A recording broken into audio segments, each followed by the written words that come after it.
urban retrofit is really a core field of what we are doing. And many other aspects that come up in the Green Deal are in our scope. For example, the principle of leaving no one behind, which is explicitly stated from the outset, points to these elements of a good process, good urban environments that have all people on board, a just transition. And at SCIS, we have also very much been looking not only in the technology upscaling and the solution upscaling, but we've put a lot of effort in understanding the processes, what makes replication happen, how do you get people on board, what is citizen engagement. We've been co-creating publications on that. And we think, especially again, when you go from the individual project on a building scale or a technology scale to the urban project, which is much more complex, I think we can provide a lot of experience and insights that directly would feed in the core strategies of the Green Deal. And with the post-COVID recovery, this only becomes more important because you can have... And it seems that we've lost Han there for a moment. Okay, I will just wait for Han to come back, but maybe in the meantime, Georg, I hope you're still with us. Yes, I can see that. I That's am, wonderful. yes. From, let's say, a more policy perspective. Oh, Han is back. Han, would you still want to finish your sentence before I then go Yes, hand over sorry. to Georg? So yeah, the COVID recovery effort can just be taken as even something that reinforces all those efforts. Sorry for the lapse. Great. No, but there you are. You're also now on our big screen. So we're finally having the same size. That's very good. Georg, so from a policy perspective, I mean, we've now heard project and research perspective, which is, of course, very, very important because they're delivering a lot of the information and collect a lot of the great insights. But from a policy perspective, where do you see the contributions of SCIS to the new wave of policies coming up? Yeah, I mean, first of all, we need to get all assets aligned to sort of, delivering on those policies. And SCIS plays, especially the Smart Cities Information System, plays a very, crucial and important role here because it's a valuable asset of knowledge, of insight, of blueprints, if you want. I mean, by simply looking at the large project database of SCIS, you can already get an idea what you could do in terms of smartenizing your respective city or community. So SCIS is really a fantastic starting point for that. Now, when it comes to implement or including that, integrating that into delivery of policy, we should also not forget about the very important role that SCIS plays in the matchmaking of the marketplace. The Smart Cities Marketplace has established something which is called matchmaking, and there we have the explore and shape phases of this process, which enables stakeholders and smart city enthusiasts and smart city project promoters to actually pick up blueprints, ideas, project ideas, knowledge, and so on, and start implementing that as a project. Now, why is that important? When we look at the European policies, such as the European Green Deal, the renovation wave, of course, there's a whole lot of funding coming up in the next financing period. However, we saw that with the lighthouse projects going a bit back, that it's not all about funding. Funding can really help to get the ball rolling, to get things started. But then, of course, at some point, you need to prepare what has been demonstrated with the help of funding and investment from public sources like the Commission. You have to demonstrate how that is actually taken to the market. And there, the Smart Cities Information System, and then later on being integrated into the Smart Cities Marketplace, can actually help to deliver on that with private investments and really making it a mainstream action. And that is actually pretty valid for all European policies. Now, of course, we are looking more into European Green Deal, the renovation wave, the energy a systems integration strategy, also speaking about hydrogen, for example, but then also looking at mobility measures which are included in the European Green Deal, or the digitalization, which is all over the place, if I may say so, like especially in the urban context. So what we will use and will also use as a support tool for the delivery of upcoming policies is really the assets we have, one very valid and important and valuable asset of which is the Smart Cities Information System. I think this is how this project has already delivered quite some valuable input, and will continue to do so with a very purposefully focused approach to deliver on smart city projects, which are very relevant then also for the delivery of upcoming European policies. So it's all very much intertwined and interrelated, and that's actually what I'm quite looking forward to. Thank you, Georg. Thank you there. And also thank you for making the links there to the importance of course, the matchmaking, which is something that you will also be having a chance to join during this conference, as well as the importance of financing, where we do have some sessions also this afternoon that we invite all of you to join if you're interested to learn more there. Maybe before we're moving on to a little bit of another focus, a bit more of a provocative question, and maybe I start with Georg this time. What's the role of the EU in all of this? Do we actually need Europe to make this happen? Well, okay. I mean, letting alone, and despite the potential explosives in this question, I will just concentrate on the smart cities aspect of it. Okay. Well, I think, yes, we need Europe. We need Europe for many reasons. First of all, together we can do more. You've seen that in the past with the Lighthouse Projects program. I'm just listing a few aspects here. We have spent to get all over the place, like roughly €1 billion, including the roughly €500 million funding, which came from the Commission. It's 120 cities across Europe, really showcasing that, first of all, cross-border collaboration works and brings benefits.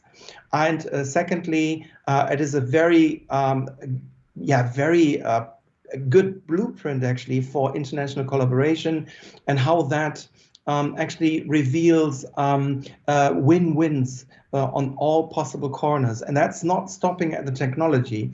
That is also very relevant for social innovation, for procurement, for methods and ideas how to best involve your local society, your citizens, your startups, your local companies. How do you actually make up a coherent, integrated planning in your specific local context? And here we have a very steep learning curve, as we saw, between these projects. So yes, the EU is and will be very, very important if we want to successfully roll out upcoming policies such as the renovation wave, and by this also, of course, contribute to, let's say, the climate neutrality of the planet at some point.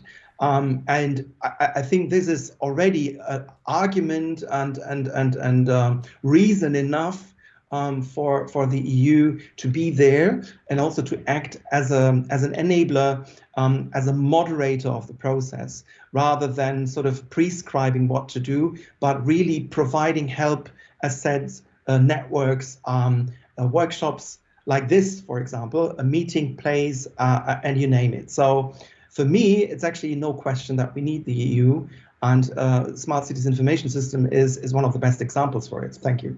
Thank you, Georg. Thank you there. And Han, maybe from your experience implementing the project over the last couple of years, how important is the cooperation and the exchange on a European level? Yeah, of course, Georg said a lot of important things. I would add that working with consortiums and partners all over Europe is also really fun. I mean, it's really an enriching experience But maybe I add in a more general perspective 2 things that are really fundamental. And the number one is, it has also been said by Walter Evers, is that the European Union, with its frameworks, legislative structures and so, provides for a level playing field. And that's extremely important, because it's a way to set a high ambition for everyone and to make sure that you don't get a nocive competition to the bottom. Like you see, for example, more happening with tax regimes in member states. And so if you have really high standards for everyone alike, it's also easier for local politicians, for example, and for local decision makers to say, like, this is everywhere now the standard, it's a high ambition, and we just need to go like everyone needs to go. And that takes a kind of burden from local decision makers because exactly of that level playing field. So the whole, do we need Europe? Yes, we need it very much, because in this Europe-wide framework, things are happening in a fundamentally different way than if you would have just policies and projects and structures that are member state by member state. I'm absolutely convinced about it, and the more I work in this field, the more I see the benefits of it. And then maybe as an anecdote, because we are not on an island, we had a VITO conference a few days ago where Jeffrey Sachs was speaking, and we are considered, especially also when we speak with specialists from the US, for example, they really consider, like, Europe is leading, Europe has sophisticated environmental legislation, it's ahead, it's putting the example, it's doing right in putting the highest ambitions, it is the promoter of sustainability policies, #1. And so people are really looking to us, and it's not to be proud in the wrong way. I think we just can honestly be proud of the fact that there, at least, we are at the spearhead, and people are looking at us, what we do. And that holds also for our projects where we experiment. We are really doing well here, and people are looking to us to set also an example, and that gives a lot of satisfaction in your work. Thank you, Han. Thank you, Georg. I ask you to stay with me there, but maybe for some of the people that are joining us for this conference, it might be the first time that they hear about SCIS. But there's actually been quite a long history preceding today's conference, obviously. And for that, I would like to invite Valerie Baar, who is Senior Expert of Smart Cities and Innovation Management at Steinbeis. Valerie, hello, welcome. Hello. Nice to have you here. A quick reminder to our audience, please use the Q&A side on the right side of your screen. Whenever you have a question, whenever you want to pose a comment, please do so. We'll pick a few of these up at the end of the session. So just share with us your thoughts, questions, and ideas. Valerie, it's nice that you can join us here. Would you be able to give us a bit of a history of SCIS? How did it come into being? Yes, thank you very much, Katharina. Well, to explain you the history of SCIS, I need to explain you a little bit the history of the Smart Cities and Communities projects, because without the Smart Cities and Communities projects, there would be no SCIS. So I need to go back into the year of 2003. 2003 were launched the first call topics at that time the call topics were called Concerto. They were launched. Why were they launched? They were launched to tackle at that time, listen, the 2020 goals. Yeah, so it's not it's by far what we are reaching right now, but at that time it was, how can we reach the new climate goals at that time, 2020? So the European Commission identified a way how to deal with it. This was to tackle these goals in the cities. So this was very new, having projects that were dealing in cities, demonstration projects in cities. And the very first projects dealt explicitly with energy efficiency and renewable energy sources.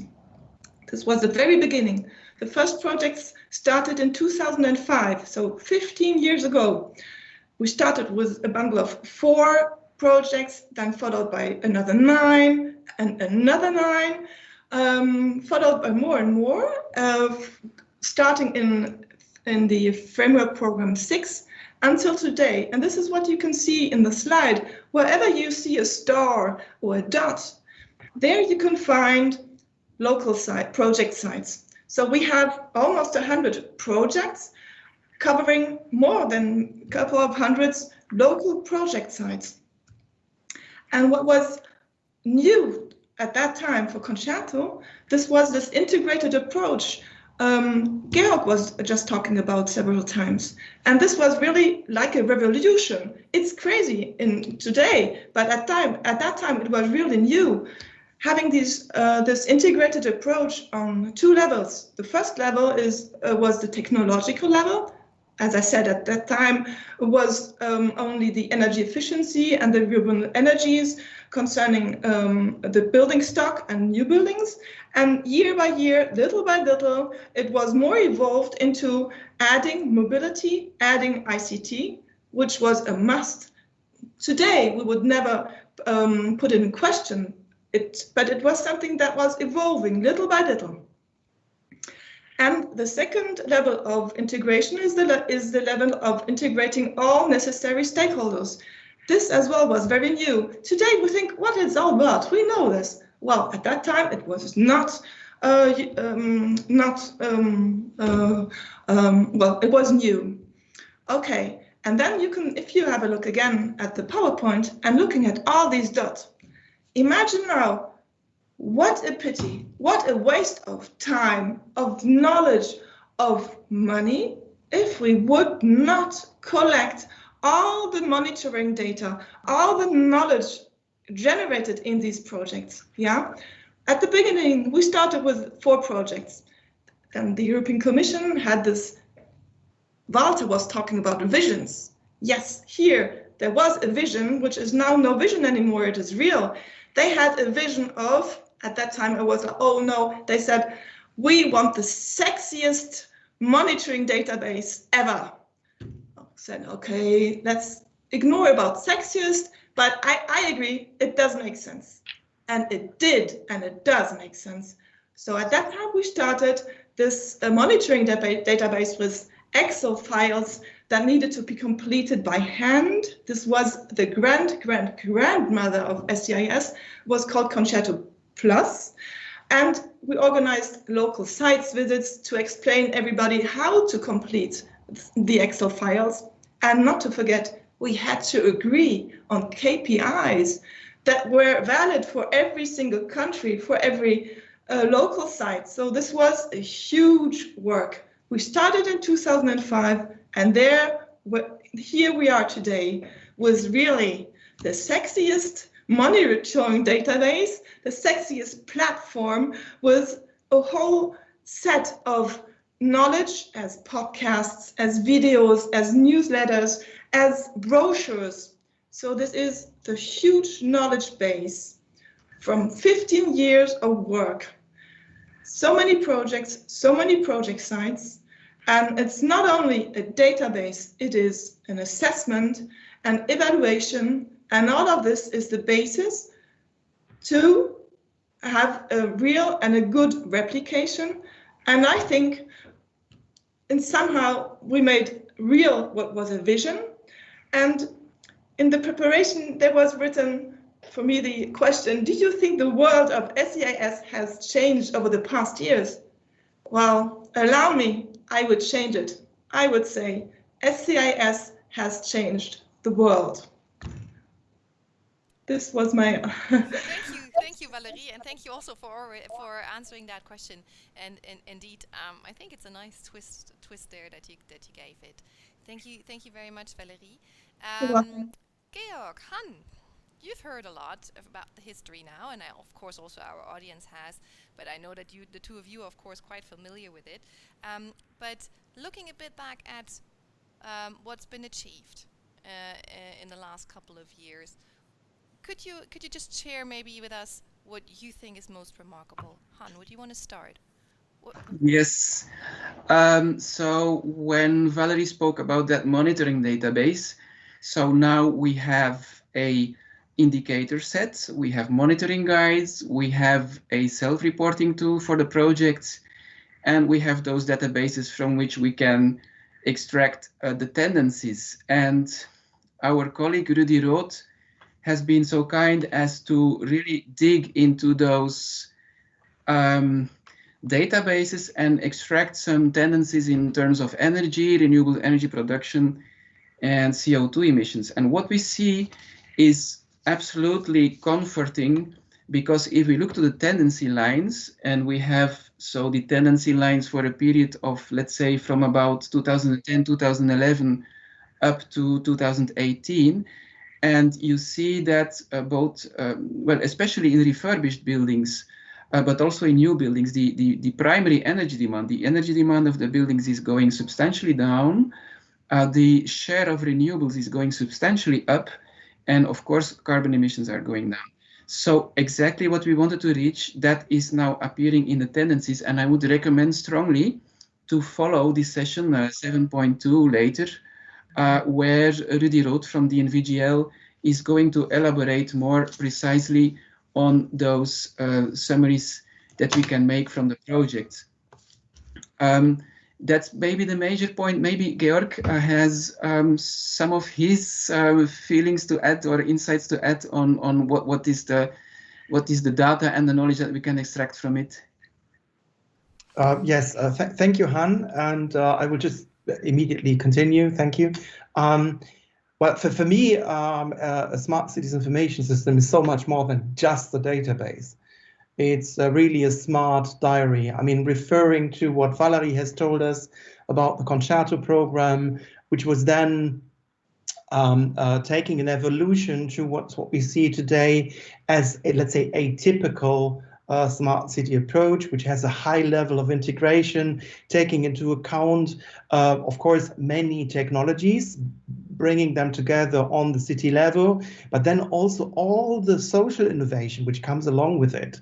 And the Smart Cities Information System actually brings that really to the attention of stakeholders. So it makes it accessible, readable. It provides an experience rather than dry numbers. And I think this is one of the really main achievements of the Smart Cities Information System, if you want, translating the data and the outcomes and the knowledge to something which is actually made for a smart city interested stakeholders, but also for true consumers, if you want. That is for project promoters who really want to go about a smart city project, or civil servants who have to do that because their respective city strategy or planning, long-term planning, wants them to embark on that journey towards smartness. So I think SCIS, as already said at the beginning, is really as such, as a project, already a success story. And now it will continue to deliver its work even more purposefully, even more effective as part of the matchmaking program of the Smart Cities Marketplace. So that also the title of this event couldn't have been picked better. It's truly another beginning, so another revolution, with the words of Valerie maybe. So I'm really quite looking forward to the next milestones of this, super smart diary project, in fact. Thank you, Georg, and also thank you for the two of you to make some references to the program there. So later on, just after the session, we have the session on the stories of SCIS. So where it is about this telling how things are going and providing it in a format that's accessible to people. And later on, of course, the session 4, which is from SCIS to the Smart Cities Marketplace, explains again on that transition and gives more details on what people can expect. So wonderful. Thank you for making those links. Maybe if you could also tell me, reflecting a bit, what people can potentially learn specifically when they look at the experience of SCIS moving forward, but of course also very importantly looking backwards. What is it that people can really take from this? We've heard a bit already from you on the stories and the experiences, but is there something fundamental that people can learn from the experience? Yeah, do you want to start this time? Is it me? Oh, Hans, sorry. Go ahead, Hans, sorry. Yes, one thing that really comes up at the outset is that we're speaking about urban projects, and urban projects have a degree of complexity and interdisciplinarity which is not to be underestimated. And what we have tried from the outset in our solution booklets, lessons learned, stories, interviews, policy papers, is to grasp the integrated storyline, which is about citizens wanting a future that is green, locally fed with energy, food, whatsoever, with clean air, safe mobility, and so forth. The thing that pulls people over the line is quality of life. And energy or energy efficiency are not goals in itself. It's a quality of life in cities.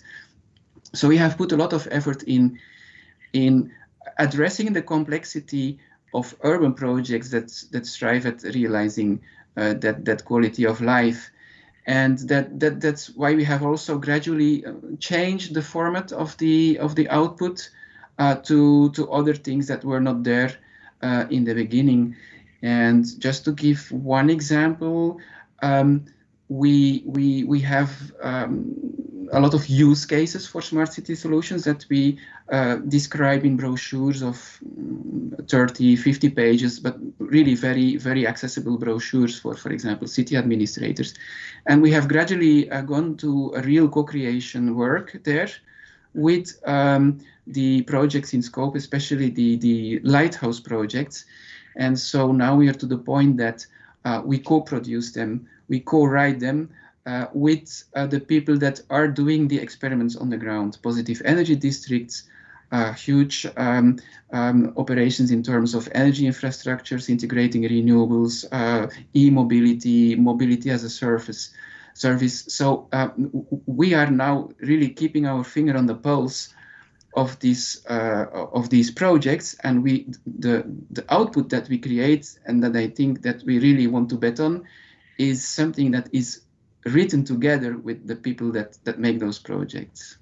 Great. No, thank you, Han. Maybe just, Georg, if you allow me, I would like to follow up with a question that came in from the audience, and I encourage everybody else to also put in your questions so that we can pick them up and post them to our speakers. So just to follow up, Han, of what you said there on the co-creation. In that process of co-creation, what's the role of citizen engagement in that? Again, it can't be underestimated, and if you set up a urban project, a process involving all stakeholders from the very outset is fundamental. Otherwise, you will never reach the degree of success that you have when, even before starting to program an urban project, you get stakeholders on board. All the experts and all the people that have experience with it will confirm. So I would say citizen engagement probably comes even sometimes before the programming. You have a project idea, you have a vision for the city, but then first of all, make sure you know who is involved as a stakeholder and get everyone on board. Great, thank you very much. I guess I see a nodding from Georg. I guess you agree with the importance of citizen engagement there? Yeah. Absolutely, yeah. Absolutely. I mean, everybody who was setting up a club or playing in a band or whatever knows that having everybody on board and supporting the actually very purpose of the undertaking or of the plan or of the project is really essential. And in cities, since cities are very complex, you want really to have everybody on board to just avoid the risk of discovering at a later stage, when you're already starting to implement the actions, that there is actually a stakeholder group which you totally forgot about. But in turn, if you get them on board very early in the process, I mean, really everybody, then actually the project is broadly supported, and there's little which you should expect in terms of a later hiccup. So it also, from a purely dry logic point of view, makes totally sense to have this engagement very early on, even in the planning already, so that yeah, I can just support what Hans said. It's just very evident and also self-evident to some extent, to me at least. Thank you.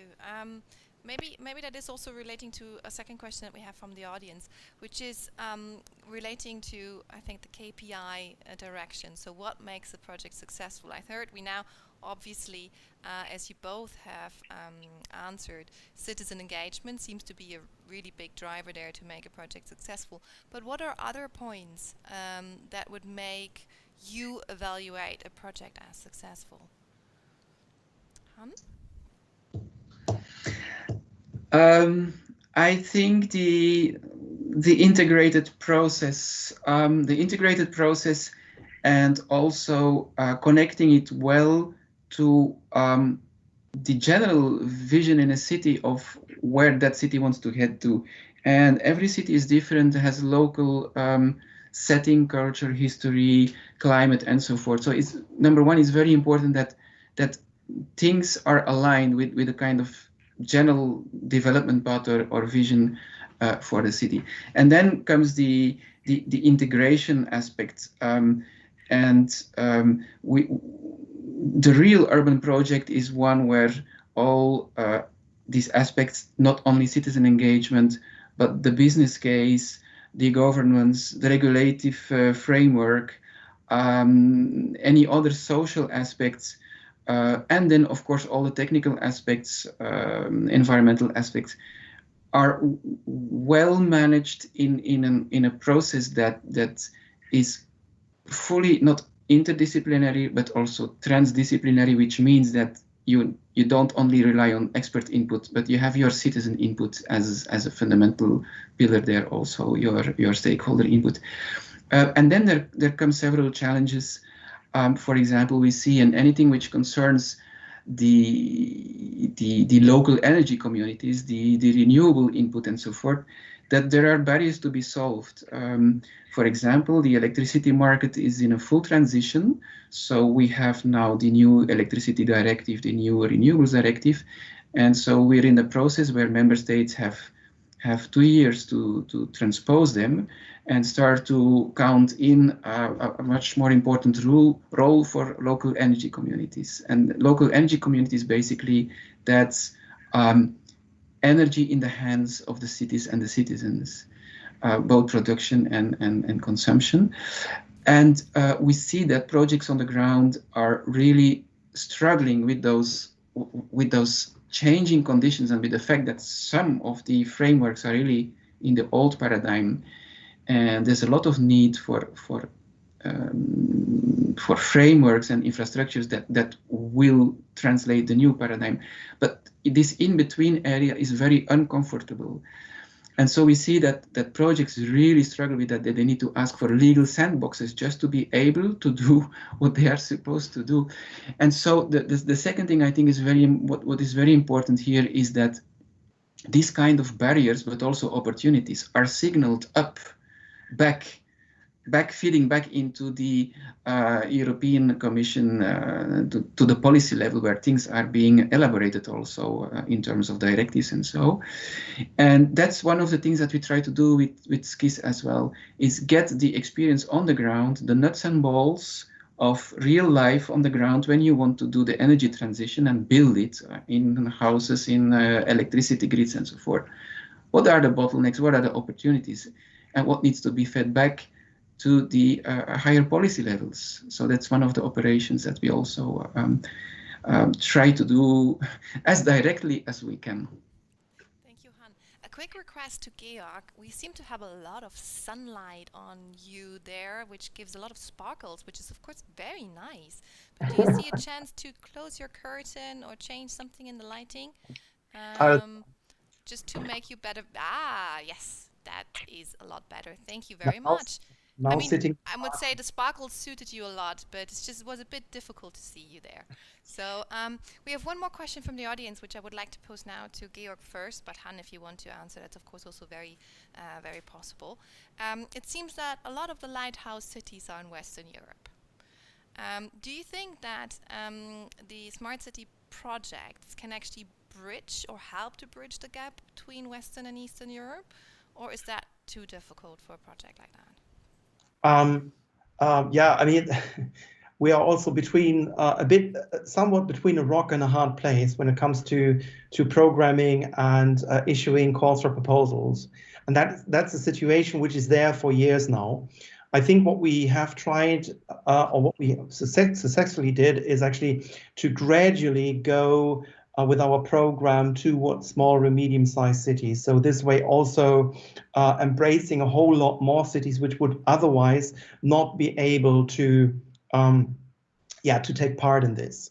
The other thing is that, of course, you want with taxpayers' money, which we essentially spend on our calls for proposals, we want to be very, let's say, how can I say this? We want to be, sorry, I hope this is now better. I'm very sorry for that. Yeah, okay, That's sorry. Okay. Nice effect. So, yeah, deviating from the question, I'm sorry. So, yeah, I think what we need to be, we also want to be impactful with our spendings on those calls for proposals. So there's, of course, a bit of a conflict between being totally inclusive on one hand and being very effective and impactful on the other. But that is actually where the Smart Cities Information System and then furthermore the Smart Cities Marketplace kick in to sort of bridge that gap with private investments.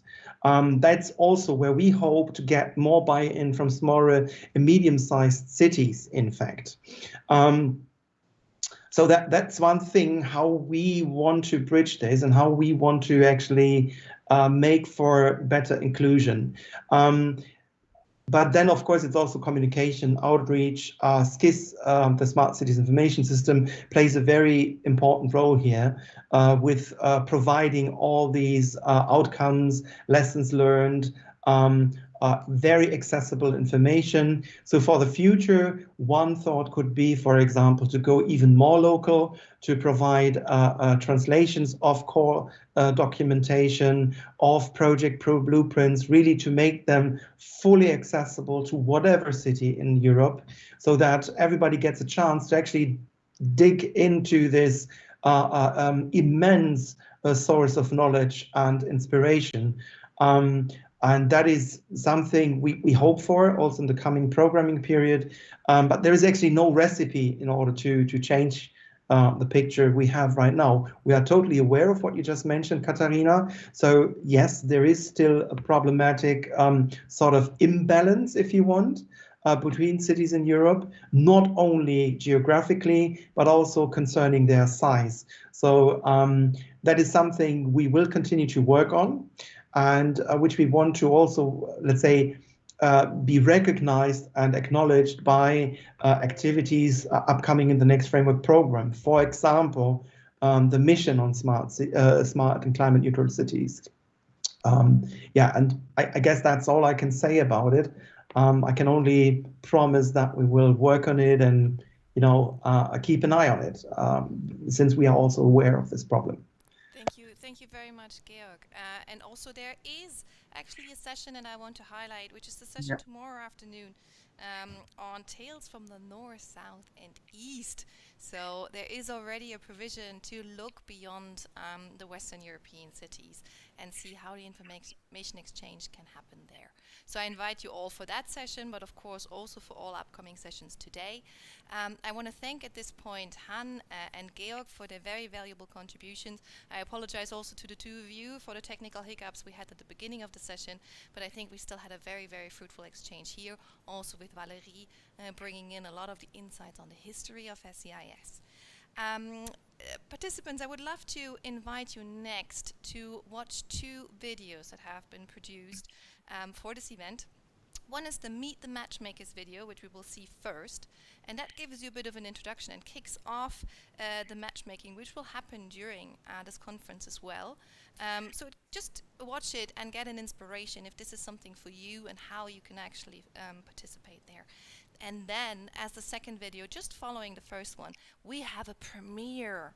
It's the SCIS final video, and it's going to be shown for the very, very first time. So you're our premiere guests today, and I invite you to stay tuned, and watch those second video as well. So again, you're used to that, and we promise you this time it's going to be a mini break only. We do a quick technical transition, and then you will be seeing the first video. Stay tuned. Thank you. Bye.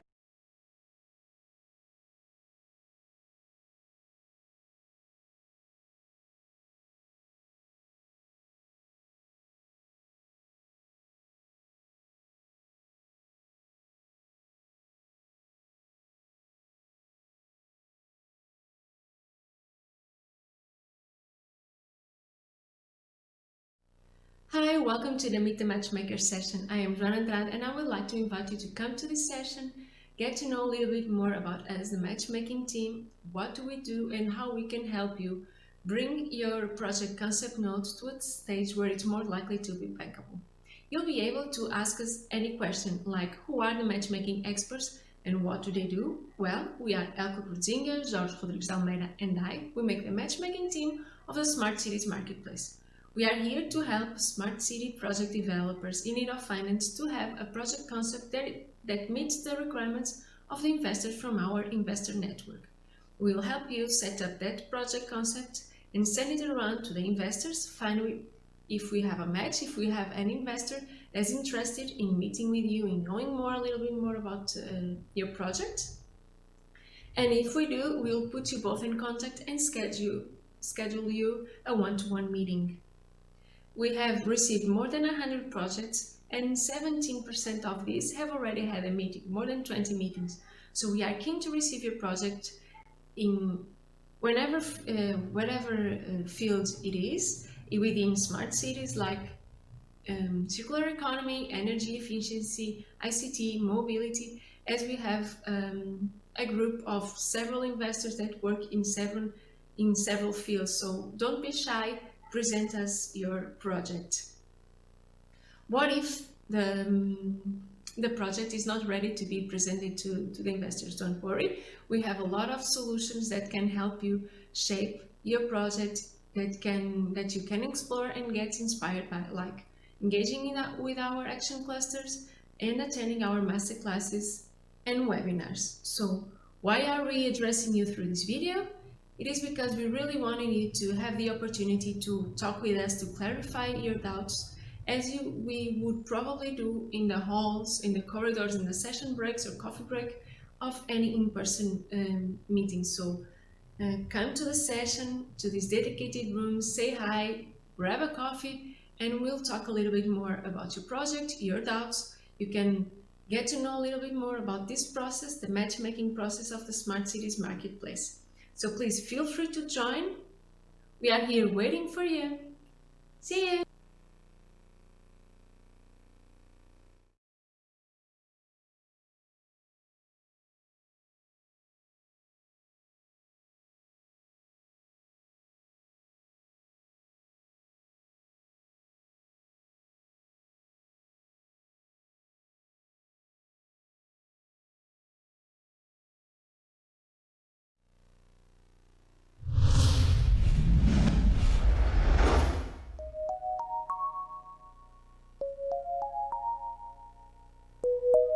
How can my city become a smart city?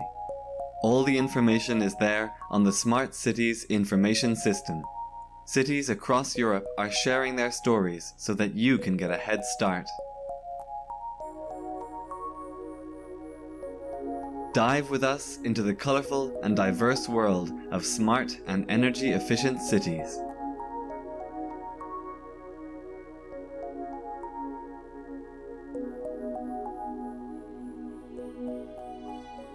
Every city is different. There's no solution that fits to all cities. So you don't have to follow the same smart solutions in order to establish the same target. No matter how many faces, stories and solutions smart city projects have, they agree on one thing: sustainable urban development is urgently needed. The whole construction, the landscaping of the residential areas, the architecture of the buildings must make carbon footprint smaller. This is our world, this is our life. We have to think about renewable energy resources, so our planets have to be green. Each project develops different measures to come closer to the goal of the efficient, high-tech, green and socially inclusive city of tomorrow. How is the Civic project making Austria's largest construction site more efficient and less harmful to the environment? If you combine the deliveries of material to the different construction sites, you can minimize traffic and the negative effects on the surrounding community. Yeah. What incentives did the IP Suntan project connect to their mobile app to get citizens engaged with more sustainable transport? We give them a daily budget, and that budget they can keep, and it will be paid out afterwards if they switch to public transport, if they switch to cycling, or if they also switch the timing of their travel. How did smart energy solutions in the Matchup project make citizens feel a greater responsibility to their communities? No sellaiselta, missä ihmiset tekevät yhdessä asioita ja ottavat osaa sen ympäristön kehittämiseen ja rakentamiseen. Ja mun mielestä kun ihmiset on sitoutettu sen ympäristön kehittämiseen, niin he myöskin huolehtii siitä paljon paremmin ja niin ollen sitten. The cities of Europe are transforming into more livable and sustainable places. Be part of the story. Learn and share your success with the SCIS Smart Cities Information System. Climate is changing, we are changing, and we can change things. And if me, if you, if more people will do this and are doing this, we will have an impact for our generation and maybe for the future generations. Yeah.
Hello, and thank you for joining me in this rather special storytelling room.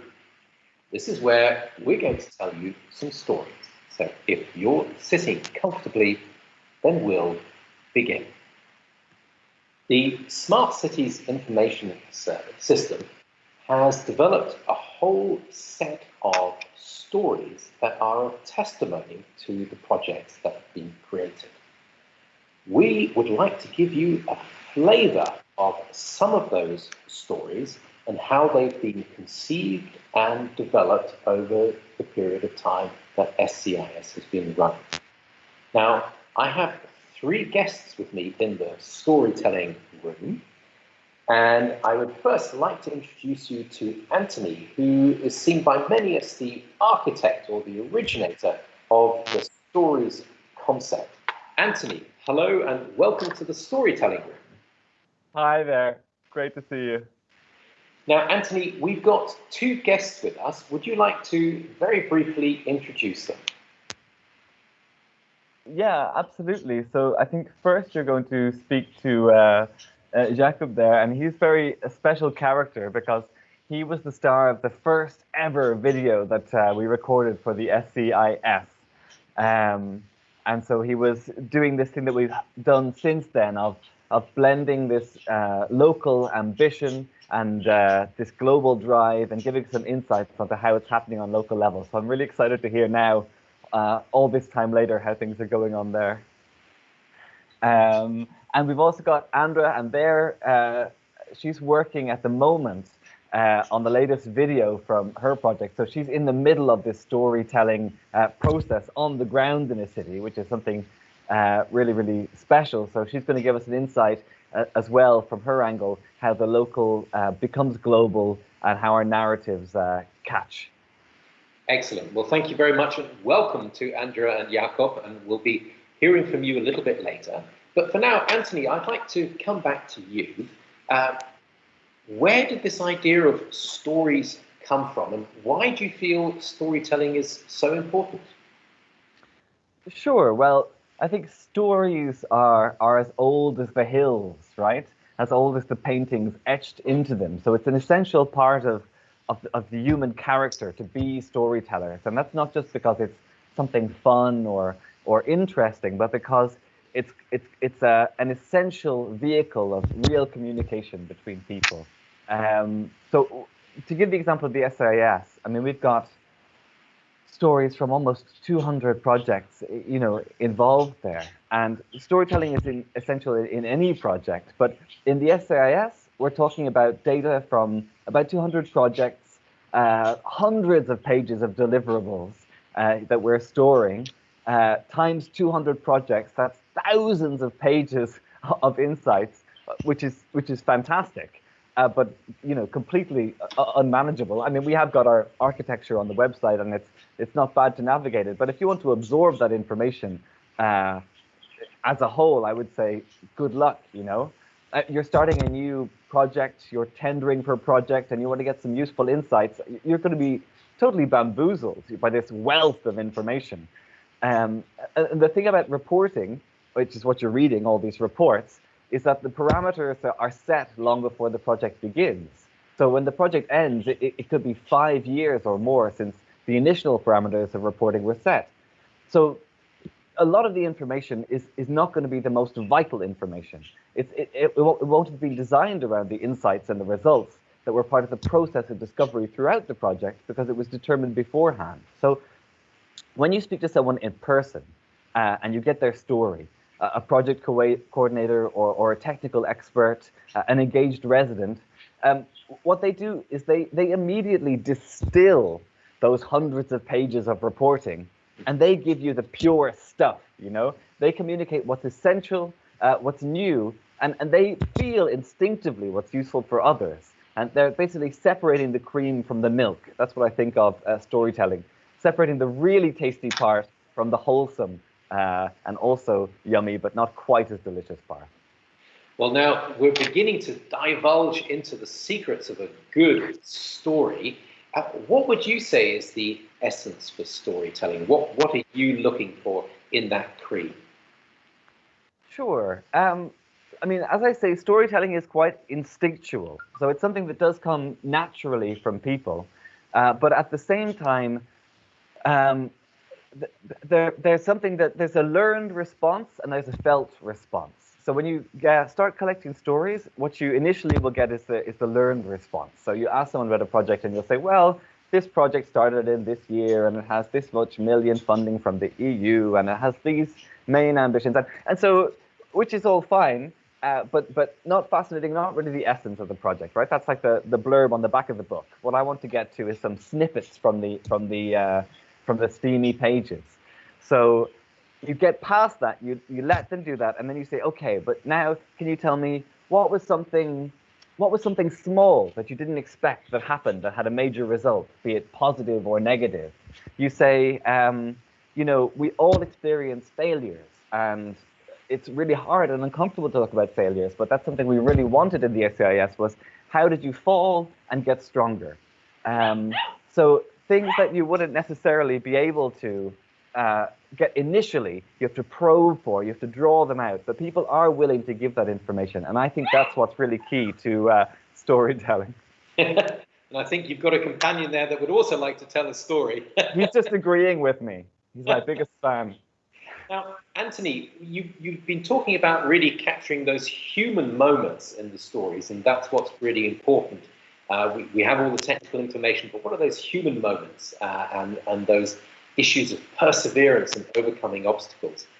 When you're looking at those very important messages, how do you decide on what's the best format for telling that story?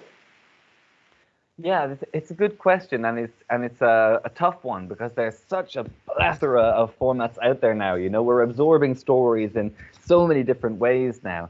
I mean, something that's on the up and up and up is podcasts, and that's something that we were working on in the SCIS. But of course, it becomes quite difficult if you're trying to reach a European or even a global audience, that you have these podcasts which can be difficult for people to pick up on. So if you're going to do that, then you have to provide things like scripts so people can follow along if they have trouble. So there are technical questions about that. Videos we like to produce, but of course it's very difficult at the moment for anyone to travel for videos. So on one level you have the technical questions, but then deeper you have the issue of the substance of the story. So for example, versus a video, a nice thing about a podcast format is that it can be long form. You have podcasts, we did 20-minute, 25-minute ones, but you have podcasts that can be up to an hour or 2 hours.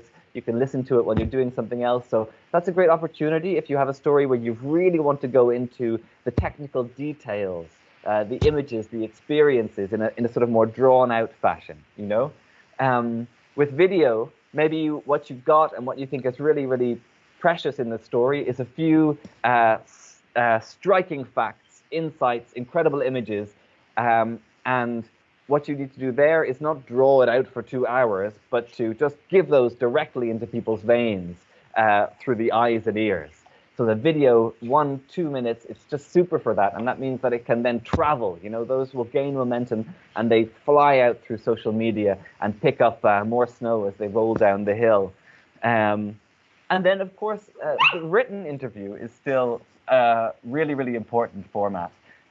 Even though we're all really into this multimedia stuff now, a written interview is a great way for, especially the writer, to help to guide the discussion with their own insights about the project and to feel out from their experience as well what's most exciting about what the person's saying. So all of these formats have great value, and I think what's key is not getting caught in one, but diversity. So making sure that you're flitting between and giving people different kind of stimulants that they need.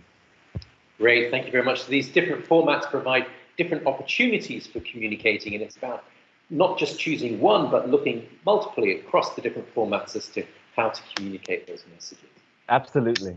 Great, Anthony, thank you very much. Well, Jakub, I'd like to now turn to you, and as Anthony said, you were one of the very first to be involved in creating these stories. What was your experience like of working with the SCIS video production team? Was that a scary experience, or how did that come across? To be honest, of course, firstly, I was a little stressed, but Arthur Lancaster, the person who interviewed me, he's a very nice guy, very professional. And I remember it as very good memory, providing good experience. And it wasn't even like a simple interview, you know, question, answer. It was rather like our conversation. about the project, but also about other more personal things, but which was interviewed. So on the video you can see it's like a few minutes, but our conversation was like I think an hour and a half. So we talk about the different things, and also Artur is a person, as I said, very professional, and who can easily create a good atmosphere during the interview. So I, as a speaker, I'm feeling very well. And he also expressed very good interest in the project, in our activities. So it was even more nicer to talk about this through all this time. No, excellent. And sometimes it's quite nice to talk about the project with someone from outside, and you find new things. Now, that interview took place at a certain moment in time, and the project has progressed since then. How has the project progressed, and the story that you told at the time, has it had an influence, or how have you seen the impact of that story as the project's been moving forward? So the Heat for Cool project is focused mainly on the introduction of new heating and domestic hot water preparation systems in residential buildings. So since the interview, we successfully introduced all the systems in 4 demo sites located in all Europe, and of course, due to the COVID situation, we also met some problems. Like I think a lot of different projects, we had some delays due to not possible delivering of the supplies. Also, it was necessary for our Polish demo site to increase the electricity power supply to the building. Only after this we can connect the photovoltaic system implemented. So due to the COVID situation, this amount of time needed for these activities were also extended. However, our project was also extended till April 21. So we now in our Polish demo site, we will be able to use the current autumn and the forthcoming winter to monitor the performance of the implemented system in the hardest months, so during the winter, and we hope to provide good results, as we were able to monitor the photovoltaic system through spring and summer, and the results we obtained were even better than simulated ones. Okay. So we had very good hopes for this. And also in other demo sites, the progress is good. All systems were implemented and they are under monitoring now. Oh, also, some were, for example, in Valencia, where the cooling system mainly was monitored during summer, was also successfully performed. So excellent. I think it's a success. Fantastic. Well, as you were explaining, with any project, there's always something unexpected, an interoperability problem. How do you attach one piece of equipment to another? Something always happens that has not been foreseen. If you were approached by someone who was saying, I would like to also replicate your project, what would be the one piece of advice that you would give them? From my point of view as a demo site manager, I think it will be expect the unexpected. Also considering as, for example, in my case, this is the Polish demo is old historical building from 1902. So you have to expect that the number of documentation is limited, and always during implementation, some new systems installations, you will be you have to be ready to meet some problems like existing other installations that are not in any papers. So you have to be ready to change the design, and perform it fast to not cause any further delays. So expect the unexpected. Well, Anthony, I think that may be a very good title for a new story, Expect the Unexpected. Thank you very much, Jakub. I'd like to turn to Andra, and you're in the city of Tartu, and you've already produced one video. What does that video talk about? What's your project in Tartu? Well, currently Tartu is in the process of completing its brand new energy and climate action plan for 2030. It's quite ambitious. We want to reduce CO2 emissions by 40% by that time, and by 2050, hopefully be completely carbon neutral. So this is as probably it's a topic that many cities and many communities across the globe are currently dealing with. Then we really try to distill it down to the core points. So this video talks about the new energy plan. It introduces why it's necessary that we do these actions, and then acts as a sort of call to arms to the citizens to get them to read the plan, become acquainted with it, and of course leave their thoughts and feedback. So it's very, very important for us to do this together with the community and have a public discussion over it. Right, I think you've touched on a very interesting point, which is quite often we have very technical documents or very detailed documents, but to reach the citizens, we need a different type of communication. What would you say has been the impact of the video? Has it resulted in a call of arms to action? Well, in a way, yes, we received, I think, close to 100 different opinions and pieces of feedback. And we are having a public discussion next week, both physical and online, as are the times currently. So yes, our storytelling sort of already started a few years ago, and since the energy and climate action plan is one part of it, it's something we need to have concrete indicators and to know what we want to achieve and how. But the other part is also using it to tell a story about Tartu and its community and how we see ourselves in the future, basically. So it's not just fulfilling these KPIs, but really seeing ourselves as this green and sustainable community, which is our goal here. Now, Anthony has let it slip that you're actually in the process of producing a second video. How's that going?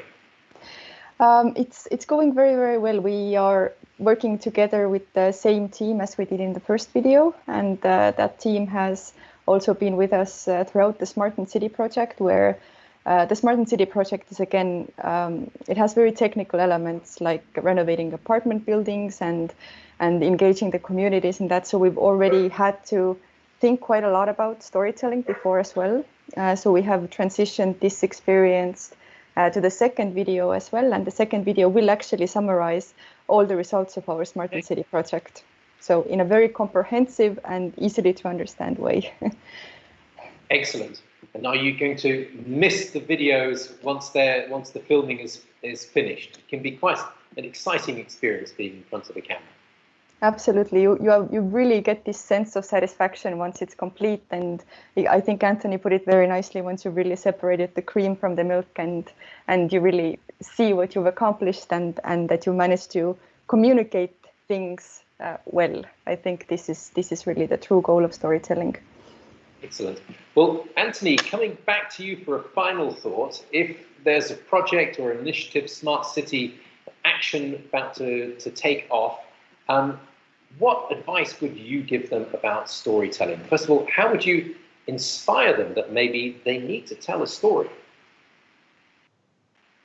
Sure. Well, I'd say the storytelling element, it almost speaks for itself, because we always have this communication part, and people can interpret that differently. But what is communication? Well, communication is telling stories. And if you interpret that differently, if you say, well, that's going to be 1,000 pages of bullet points, the communication won't actually happen. So you won't have fulfilled your goal. So storytelling has to be in there, and it will always be there, I think, from the start. No, excellent. And Would you say that the opportunities with social media and the ability to communicate those stories make it almost imperative for smart city projects to really pay some serious attention to the storytelling aspects? Oh, absolutely. I mean, social media is a blessing and a curse, right? Because at the same time, it gives us all these avenues that we can communicate through, but it also says to us, look, you're not the biggest, loudest voice in the room anymore. You, as a city, as a project holder, we don't have to read your press releases because we could be reading Donald Trump's tweets or something. So you have to compete with that. So that's a challenge, but it's also an opportunity for you to say, well, hey, actually, how do I make myself relevant? And to really engage with the people that are your listeners or potential listeners. So there's a dialogue that opens up. So good, bad, but I think overall quite positive. And as Andra and Jakub also pointed out, it's a really nice legacy as well. Absolutely. You have to leave something behind, right? So much of what's happened in these projects disappears when the project coordinator moves on to something else, another company, the results are in, the website is down. It's so important that the investment we make, both financially, but also in terms of time and energy, is something that we can pass on to future generation of projects, because otherwise, our impact is this when it could be that. So. Excellent. Well, look, thank you all very much, Andra, Jakub, and Anthony. Very inspiring to hear about those stories, and personally, I couldn't agree more. Wonderful legacy to leave, and a great way of communicating that goes beyond our normal technical reports. So I can only endorse this experience. Yes, a wonderful way to go. And thank you, the three of you, for joining us today. Now, ladies and gentlemen, we're about to move into the lunch break. But during the lunch break, we thought, we don't want to leave you alone with your lunch. We want to engage with you over the lunch break as well. And there are three ways that we are proposing to do that. Now, the first is, if you were inspired, I certainly was, by that last session on storytelling, then go and have a look at the stories. And the best way to do that is just underneath your screen here, you'll see that there are lots of links, and one of those links takes you to all of those stories. So much better than watching Netflix or anything else, go and have a look at those stories whilst you're eating your lunch. I promise you, you will not be disappointed. The second thing we would like to invite you to do is, again, if you're looking down below this screen at the different links, you'll see links to, of course, the SCIS, but also to the Smart Cities Marketplace and the Explore Zone. And whilst you might be sitting at home eating, you can at the same time explore. So please go to the Smart Cities Marketplace Explore Zone and have a look at that. And then finally, we've already been talking a little bit earlier about the matchmakers and the matchmaking facilities. Again, if you look down below this screen, you'll see that there's a link to the matchmakers, and we would strongly encourage you not to eat lunch alone. Go and find somebody else in the matchmaking forum and talk to them and see maybe a new partnership can come up, or even an exchange on some good communications ideas. Those are all the possibilities that are available to you over the lunch break, but don't get so carried away that you don't come back. We will be starting back here, I'm just checking the time, at 13:45 Central European Time, and we very much hope that you'll join us for an exciting afternoon. But for now, bon appetit, guten appetit, buen provecho, enjoy your lunch, go and engage with the matchmakers or the Explore Zone, or watch those great stories, and we'll see you back here at 13:45. Thank you very much.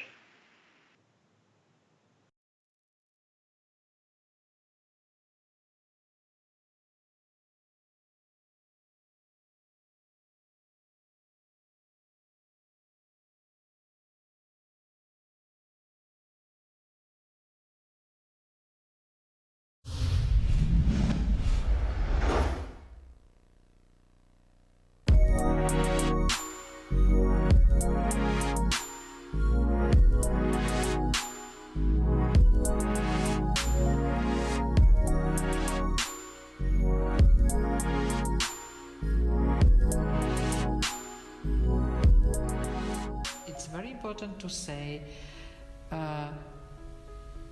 how to make location for living, how to make location for residential with good energy situation, not only in the buildings but outside too.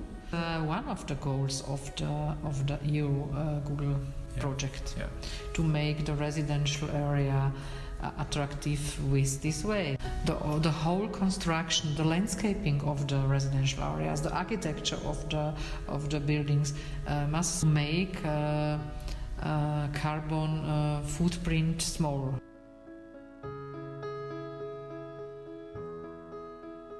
I am proud that it was possible to show that it's functionally, technically, economically feasible. I am very proud on that we received also the award as best renovated apartment house.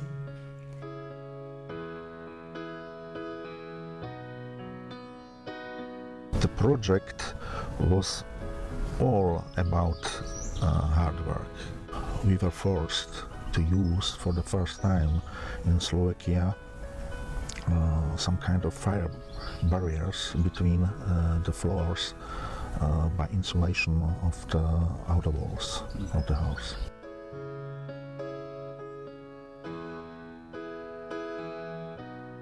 The biggest challenge was the disconnection from the district heating. The disconnection happened on 17th of December. From 17th of December, the whole building was heated and supplied with hot domestic water.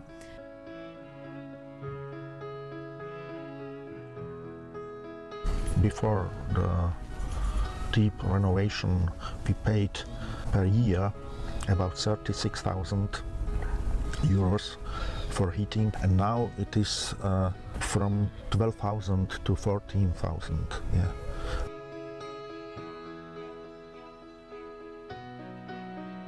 We are responsible for the dissemination part of the project, and we will make a film about this project on our territory.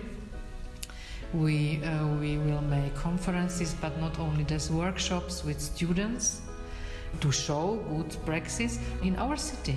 I'm very, very proud that it has succeeded, and a great thanks for all participated on this project.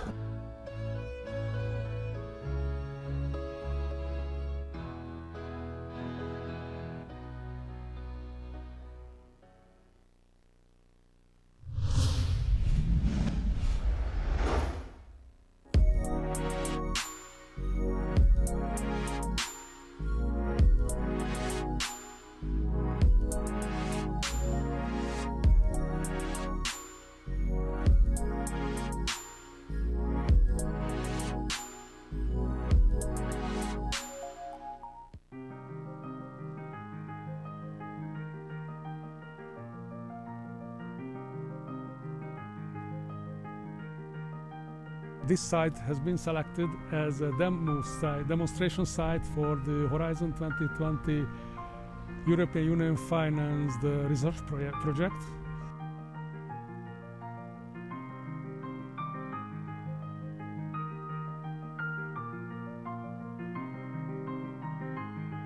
A main sewer line, which is should be in the proximity, in order to provide the wastewater shaft with the necessary quantity of wastewater. The main parts are: number one is wastewater shaft, housing the filtering device and the wastewater pump, and the apparatus to letting in and letting out the wastewater. The number two is the heat exchanger room. There are located the specially designed thermowatt-made heat exchangers in order to harness the thermal energy from the wastewater to the technological water. And the number three is the heat pump room, when technological water is going into the heat pump and allowing the heat pump to provide the necessary heating or cooling for the building site.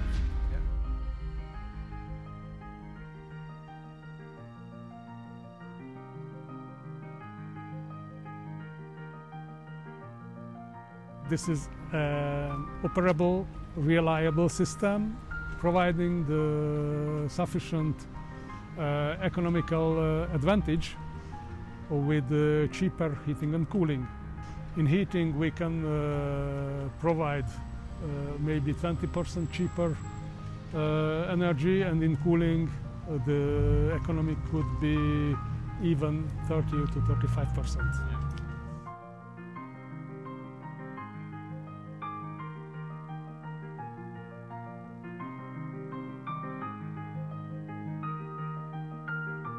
And of course, the wastewater temperature is a key element. So if the wastewater is too cold in winter or the wastewater is too hot in summer, the result will not be so brilliant.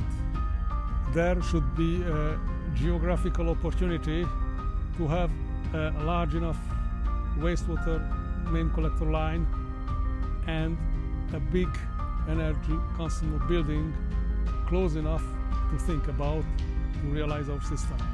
The better building is consuming almost continuously.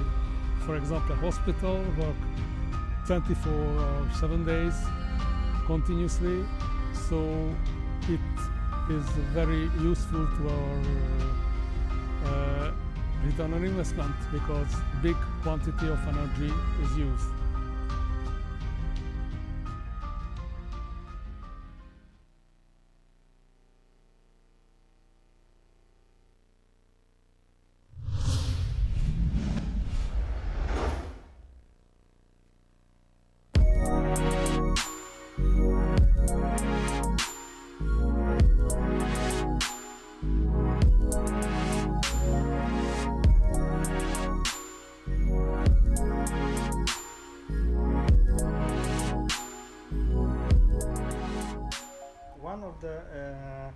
Biggest goal of the European Commission is to reduce the greenhouse gases emission of 80% till 2050. With our project, we provide a solution which can allow to step by step achieve this goal. So in the Heat for Cool project, we have 3 types of solution which will be developed. One is the air source heat pump, which is supported by photovoltaic installations which provide the electricity for the heat pump. And the second solution is the gas adsorption heat pump, which will be supported by solar collectors. We simply do not replace the existing installations, but provides some integration with renewable energy sources. One of the biggest projects in innovation is a self-correcting intelligent building energy management system, which is a system to control and monitor this integration.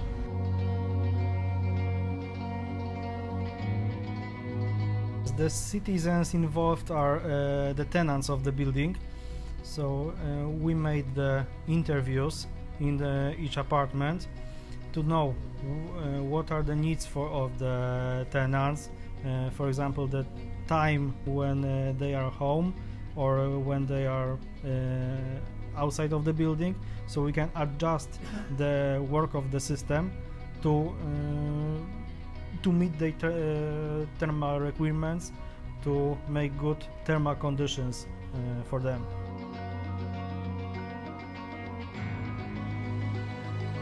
It's hard to tell people that the work of the machine can meet your for example, thermal requirements for the apartment. We can achieve better economic impact of our project because we can, in the year, we can store some of overproduct electricity in the local grid and then use it when it is needed.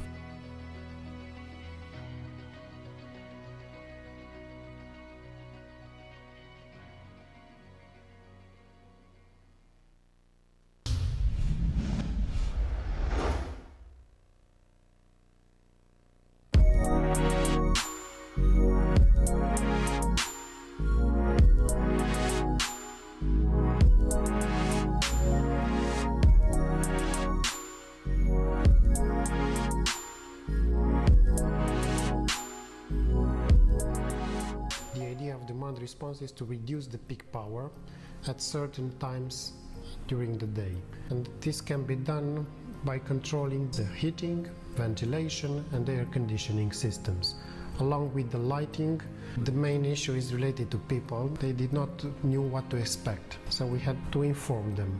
The main challenge for us was to attract the occupants, but then if we showed them the decrease in the energy use, the peak power reduction and the potential money that not they, but the building can achieve, they voluntarily involved. We only have one legal and political issue, is that we don't have a demand response energy market in place here in Romania. So in all our experiments we simulated this market.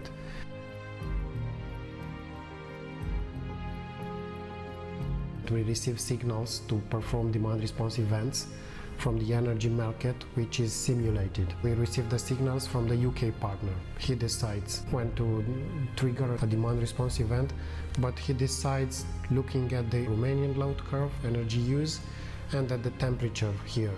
Then we have to collaborate with the technical staff here in the university. The most important is that we have to inform the people in the buildings about the events, and also to try to involve them. We need their involvement, especially in the student hostels, because if they involve, the impact, the benefit will be higher.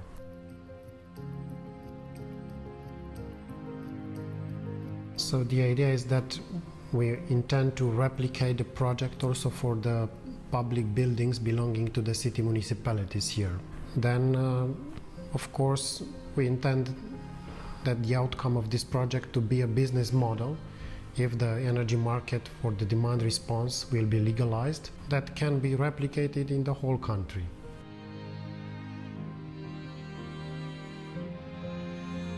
Personally, I work in energy efficiency since 2005, and during this time I also noticed climate changing. So I think this is mainly due to our interventions, to human interventions in the nature, in the environment. So climate is changing, we are changing, and we can change things. And if me, if you, if more people will do this and are doing this, we will have an impact for our generation and maybe for the future generations.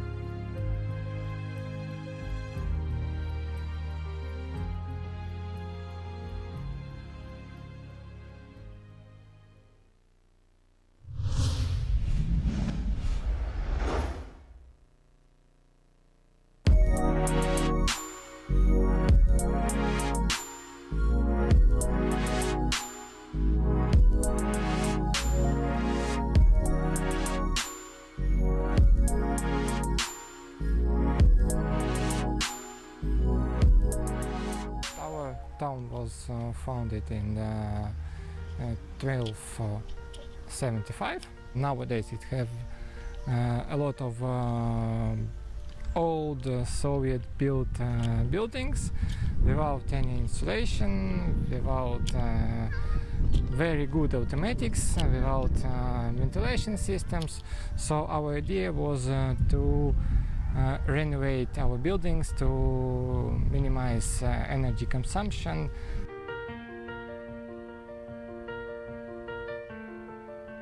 Our partners from Model Project help us to create our local software for Latvia. It's called DECA tool. Main purpose of the software is to create model for district where we can see today's energy consumption as electrical as heating consumption, and using this software we can create model how to renovate all district. We can use packages what is included in this program, technologies like insulation, ventilation systems, solar panels, wind systems, and using these technologies, we can see how our energy consumption will be minimized.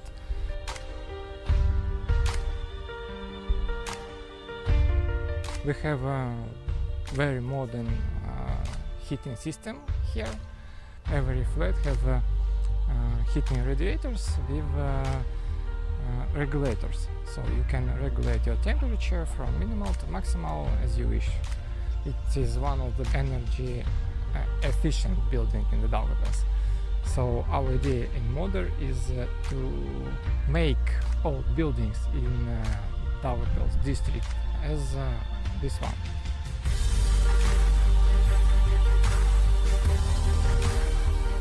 This is our world, this is our life. We have to think about renewable energy resources, so our planet have to be green.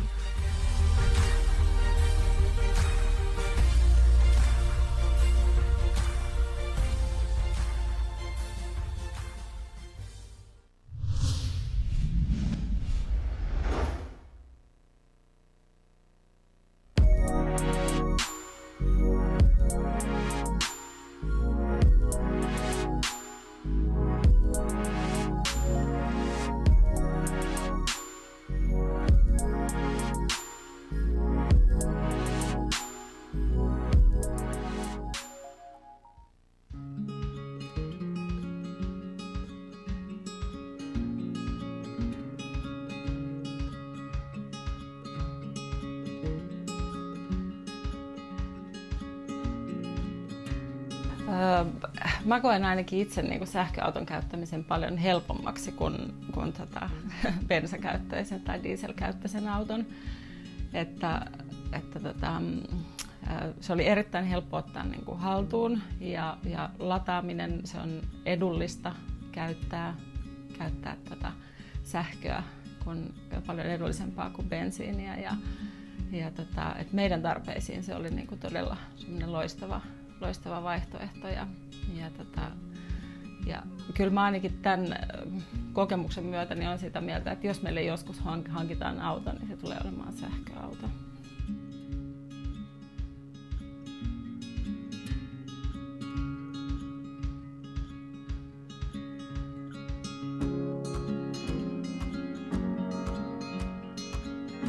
No, yhteiskäyttöautossa on se hyvä puoli, että kun siinä on paljon ihmisiä mukana, niin silloin voidaan jakaa niitä työtehtäviä ja auton huoltoon ja hoitoon liittyviä asioita sen mukaan, että kuka osaa mitäkin.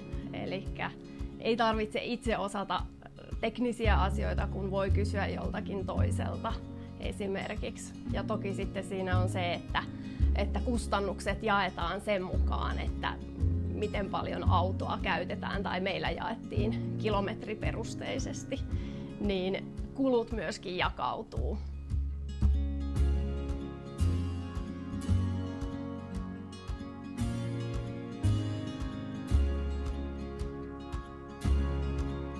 Kaikista varmasti semmoinen paras oppi oli siitä, että oppi tietenkin kaikki naapurinsa tuntemaan hyvin ja sai heistä uusia ystäviä, mutta toisaalta se, että oppi myöskin sen, että kuinka pystytään asioita jakamaan ja sopimaan ja toisaalta ollaan myöskin sitten opittu, että voidaan jakaa muitakin asioita tässä taloyhtiön ihmisten kesken ja ollaan pystytty laajentamaan sitä näkökulmaa, että se ei ole pelkästään se auto, mitä jaetaan, vaan voidaan sitten tarjota muille naapureille lainaksi myöskin kaikkea muuta. Esimerkiksi lehtiä kierrätetään tai jos kasvimaalta jää ylimääräistä, niin voidaan tarjota naapureille tai pyytää apua erinäköisissä asioissa. Et se ei ole pelkästään jäänyt se yhteisöllisyys siihen yhteisen auton käyttöön. Ja kyllä varmasti tässä niin kun ollaan keskusteltu siitä, että olisiko tämä yhteiskäyttöautomalli sopiva meille sitten semmoisille talouksilla, joilla sitä omaa autoa ei ole.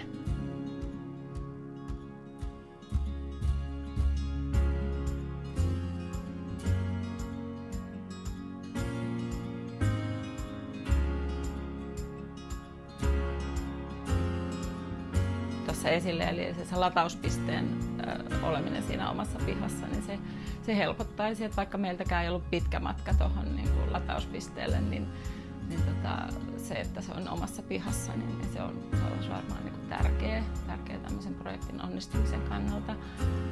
Sitten meillä oli käytössä niin kuin tämmöinen Google-kalenteri, josta me varattiin sitä autoa, mutta olen kuullut, että on sellaisia sovelluksiakin olemassa, että millä sä pystyt niin kuin varaamaan sen auton ja sä pystyt samalla sillä kännykällä avaamaan sen auton oven. Eli tämmöiset niin kuin tietysti helpottaisi tämmöisiä niin kuin yhteiskäytöllisiä niin kuin projekteja.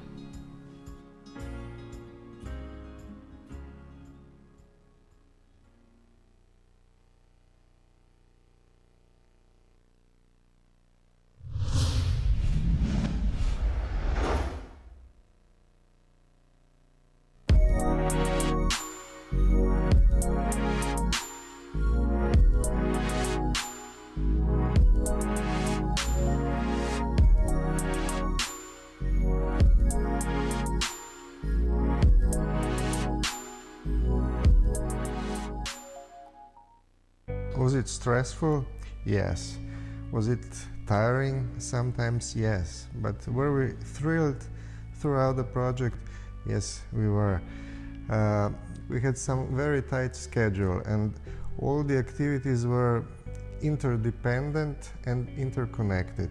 So it was really sometimes a hard job to coordinate everything, but I think that we managed to do it in a proper way.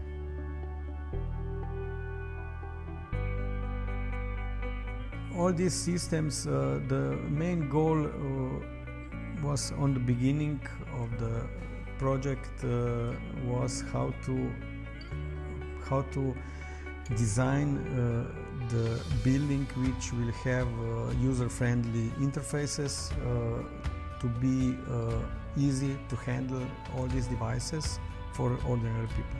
Through the exchange of ideas and own views, I think we always managed to find the right path towards the final goal. Without this, I think we would have come, let's say, to halfway, not to the point where we are at the moment, in a house, in a residential building that is functioning as it was planned to function.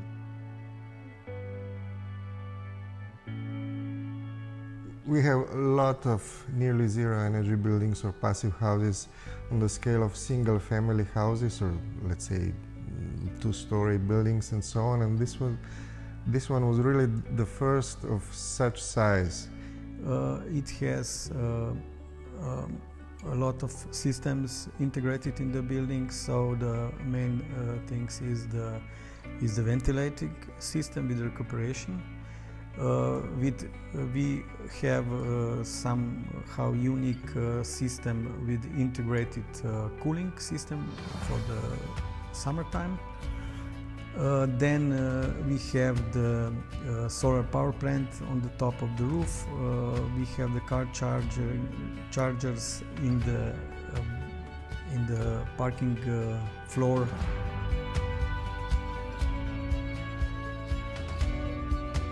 Good energy and environmental standard with excellent living, thermal, visual, indoor air quality conditions. That should be the goal, really. Not just following one aspect, but looking at the broader picture. I think that that kind of buildings is the correct solution for the future cities, for the future smart cities, and I think that it will be the direction where the architecture, where the multi-residential buildings will go in the next years.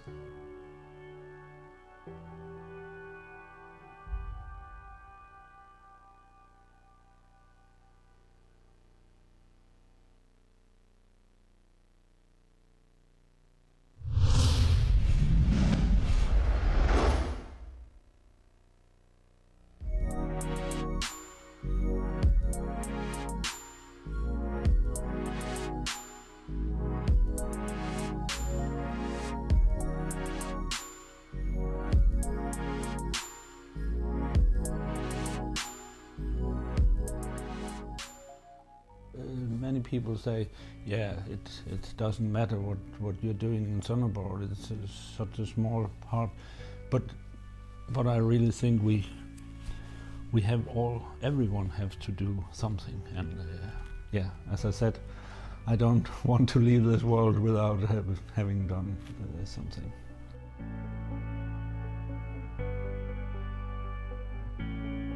We have some objects which we can do something about, and one of them is the transport. It has for years been an issue for us, and therefore we have been preparing this for a long period and saying next time we want to make it green. It is more expensive, and I'm happy that the city council said we want this and we're going to pay the extra money.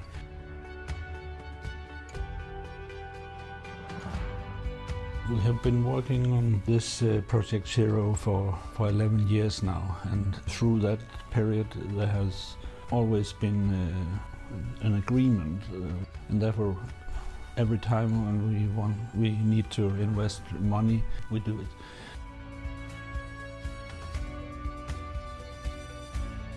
Sonderborg has a vision of becoming zero carbon, probably more ambitious than most other European cities. Transitioning society into zero carbon is a huge challenge for every city. Green transportation, as we call it, is an even bigger challenge. So the biogas buses has a perfect fit with transitioning transportation. Every day the buses are fueled or charged, you might call it, with the biogas, and that will enable them to operate for one or several days. And there was an initial investment to build up that operational plant, but this is all done. And I think part of transitioning into the biogas buses have been this initial investment to mentally overcome the barriers, and then you can harvest for the lifetime, and for the next 10 years operational cost will be less. And these buses will remove 2,000 tons. District heating and PV plants will take their part. So we all have to look at ways and solutions to get there.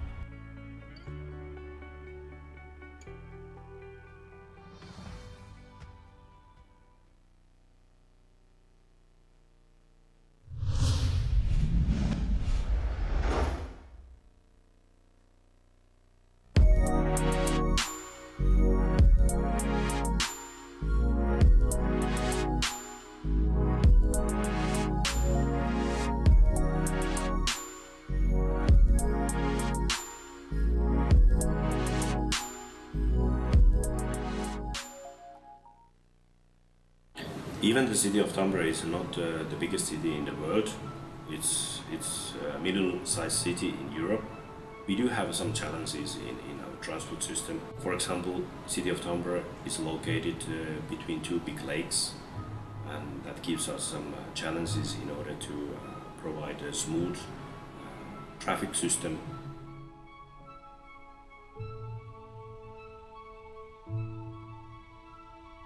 And automated vehicles are part of the Stardust pilots. Robotic buses are planned to circle around the tramway hubs, and there is test network built together with Nokia.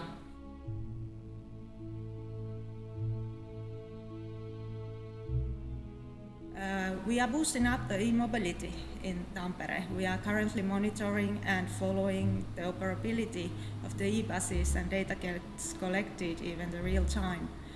And we are making then the evaluation of the energy savings and exhaust reductions.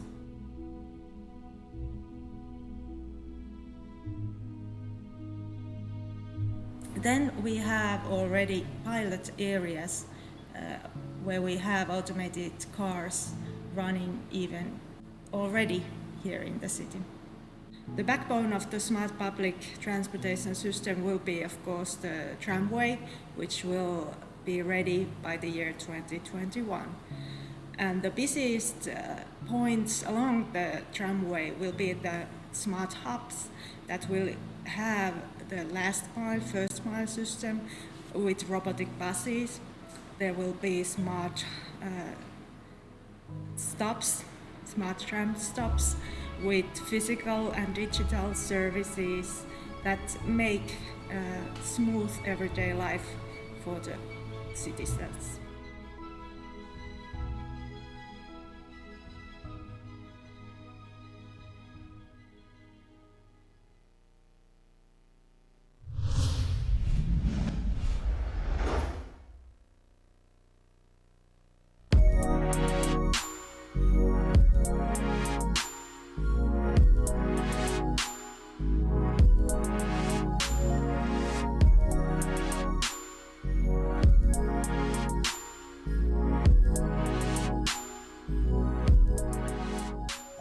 All these years, citizens of Trikala and generally in Greece could believe that technology is something out of his life, but technology can help and can serve the citizens to our every daily step.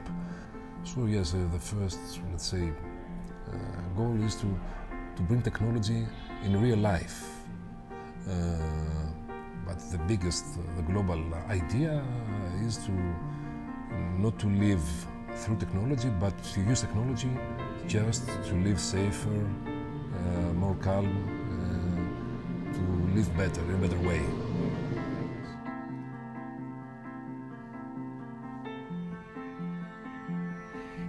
InSmart project delivered a model, a software that can calculate this energy system. The most important outcome was that all the stakeholders realized that they are players in this energy system, and all the decisions, all the interventions gave impact to this system. So we all came together under workshops, we proposed different criteria, different interventions, and we made these calculations.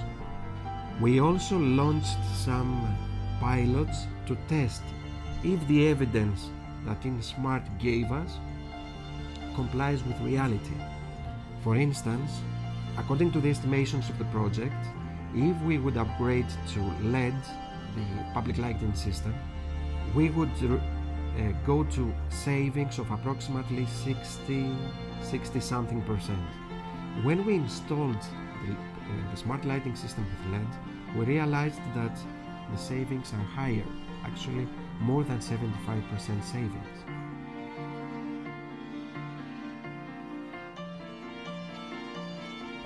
Smart lighting is a combination of things.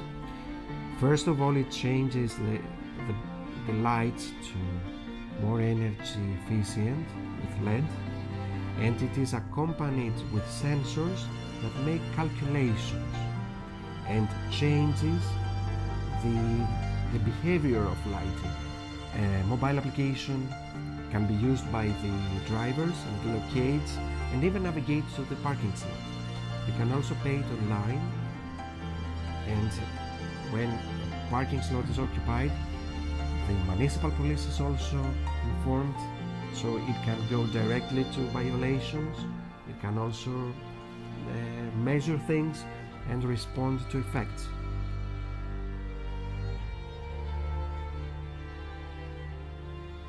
Maybe you have to realize first that, okay, this is a system, but the players have to be coherent, they have to be collaborative, so you have to bring them together and show them their good, their benefits that they will gain from transforming a city to an energy efficient one.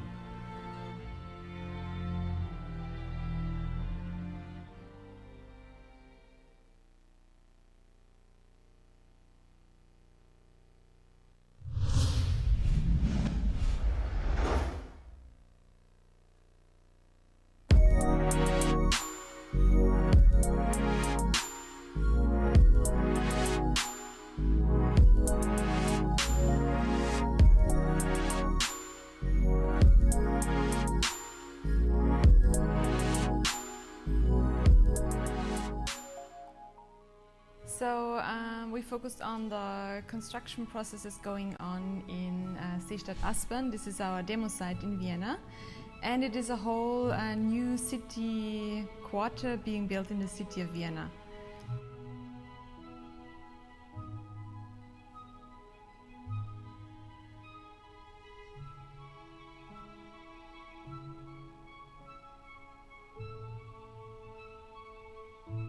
We wanted to consider construction processes in order to optimize them, to reduce the traffic related to construction activities, to reduce emissions and negative effects on the surroundings.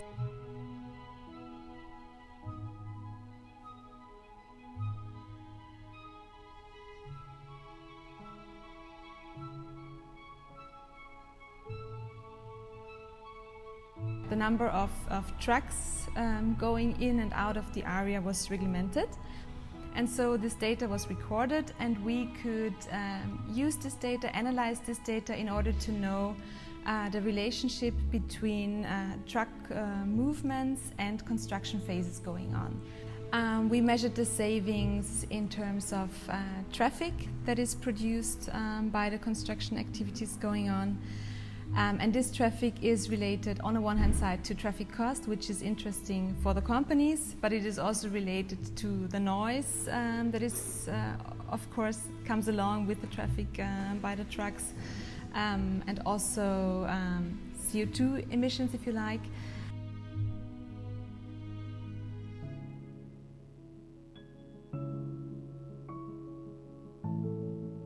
It took more time to analyze all the data that we got from all the truck movements, and a challenge that I found very positive, a very positive challenge was to take all the requirements from the real world and then taking all this information, processing it and putting it into a mathematical model.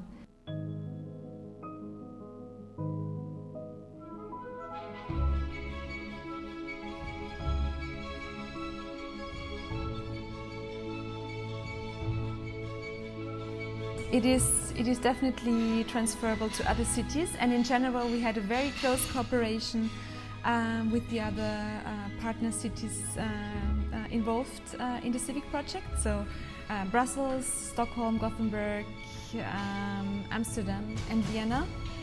We developed a serious game as well. This is very nice, yeah. So it's a serious game to show you could take the role of a stakeholder, and within playing you really can encounter what it means if you do specific activities. This can be used by anyone interested, by students, but also by decision makers, to see what are the impacts of different decisions that are made.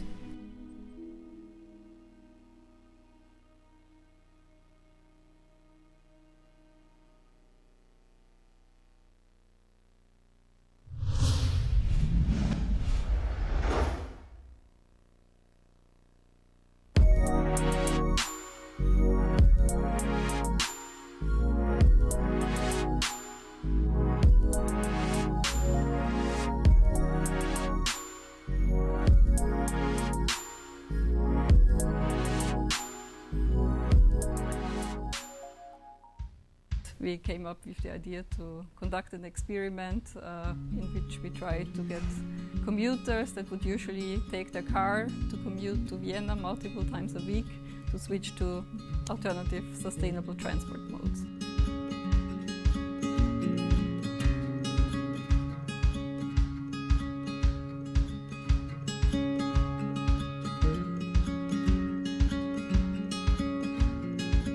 The app basically is capable of tracking people, tracking their travel behavior, and also tracking their modes. So the app tracks which kind of transport modes people have used, so whether they use their car or the bicycle. And what we do in that experiment is based on this observed behavior before the actual experiment. We provide people with an incentive to switch to alternative transport modes. We give them a daily budget, and that budget they can keep, and it will be paid out afterwards if they switch to public transport, if they switch to cycling.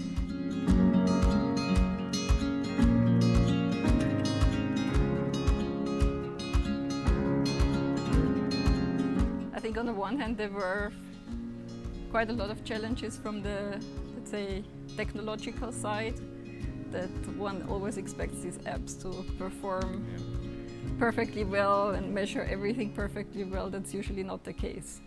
The main challenges were probably the challenges that already existed in the foundation. So like heavy battery drain, because obviously as we need a lot of detailed data to be able to predict the vehicle that the user is using. And this requires a lot of sensor data from the phone. And this heavily drains the battery, which was a problem in before. But we also faced this issue, which was a primary challenge in the project.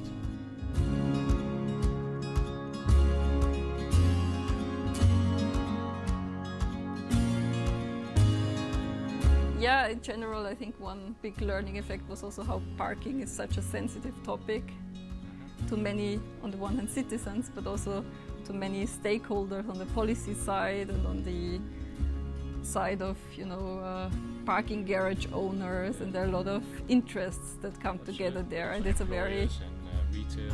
Exactly. So it's a very emotional topic.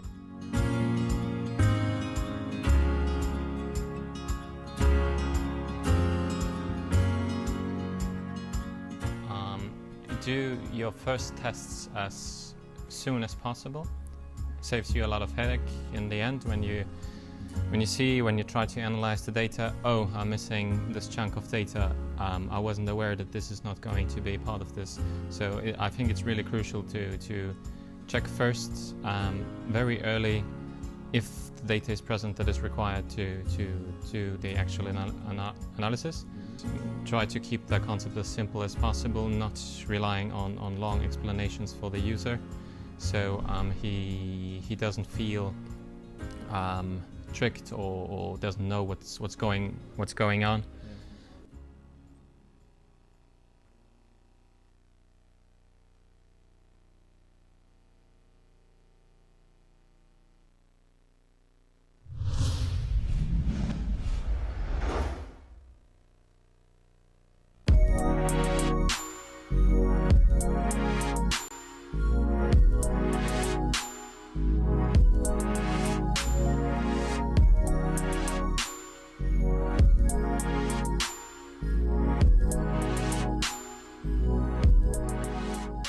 City of Weiz wants to develop new forms of energy and new forms of mobility. We think that it's the best way to live the future.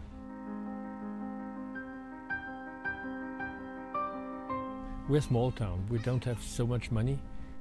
How can you develop new ideas without having problem with the money? We have, for example, we work with European Union projects to get a financial support.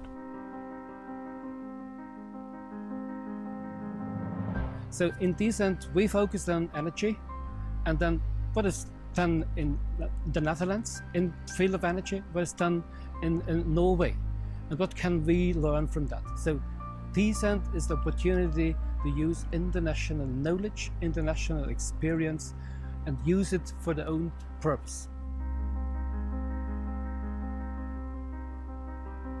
Our main focus was energy data collecting, and I would say energy spatial planning. So a region, a city of Weiz needs, where is the energy coming, and how do we disseminate the energy for heating in the buildings.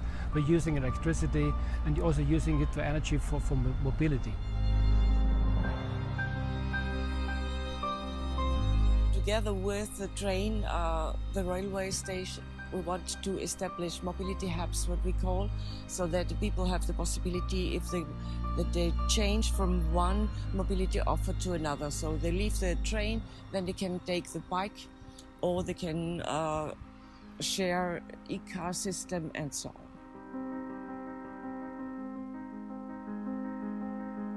And we want to change the behavior of all the commuters. And I would say this is one of the big challenges in this project. In the mind of the people, always they are thinking only a car is the best possibility to come from one point to another. we will make awareness raising campaigns, and we want to work together with the factories so that maybe they will get a little bit of money back if they are using the railway, or will offer the possibility to make a shower and so on. So we hope that these soft mobility measures will change the mind of the people.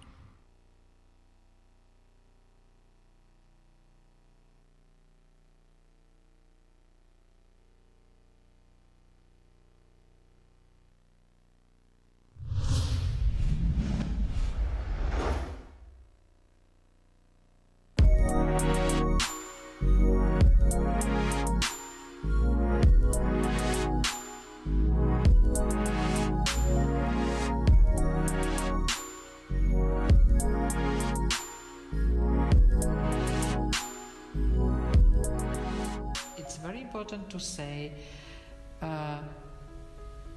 how to make location for living, how to make location for residential with good energy situation, not only in the buildings but outside too. One of the goals of the EU Google project, to make the residential area attractive with this way. The whole construction, the landscaping of the residential areas, the architecture of the buildings must make carbon footprint small.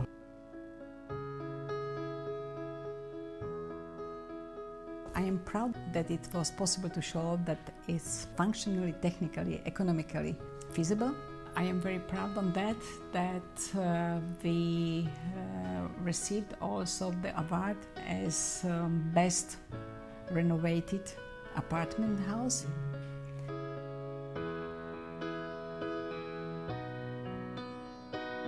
The project was all about hard work. We were forced to use for the first time in Slovakia some kind of fire barriers between the floors by insulation of the outer walls of the house.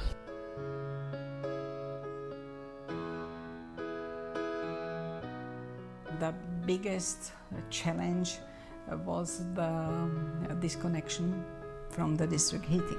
The disconnection happened on 17th of December. From 17th of December the whole building was heated and supplied with hot domestic water.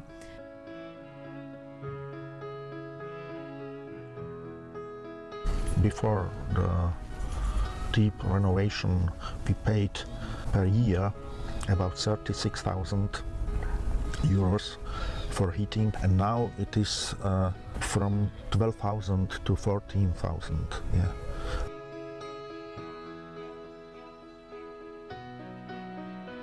We are responsible for the dissemination part of the project, and we will make a film about this project on our territory. We will make conferences, but not only this, workshops with students to show good practices in our city. I'm very, very proud that it has succeeded, and a great thanks for all participated on this project.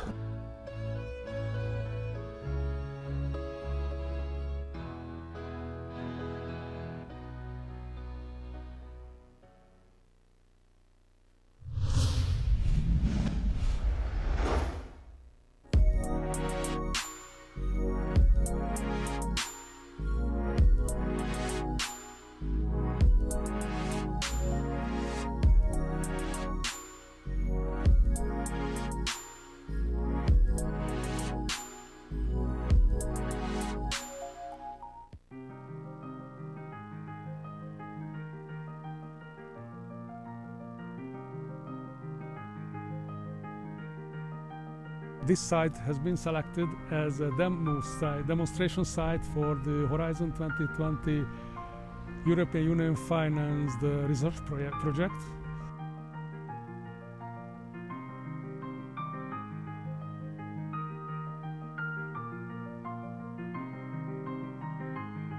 a main sewer line which is should be in the proximity in order to provide the wastewater shaft with the necessary quantity of wastewater. The main parts are: number one is wastewater shaft housing the filtering device and the wastewater pump, and the apparatus to letting in and letting out the wastewater. The number two is the heat exchanger room. There are located the specially designed thermowatt-made heat exchangers in order to harness the thermal energy from the wastewater to the technological water. And the number three is the heat pump room, when technological water is going into the heat pump and allowing the heat pump to provide the necessary heating or cooling for the building site.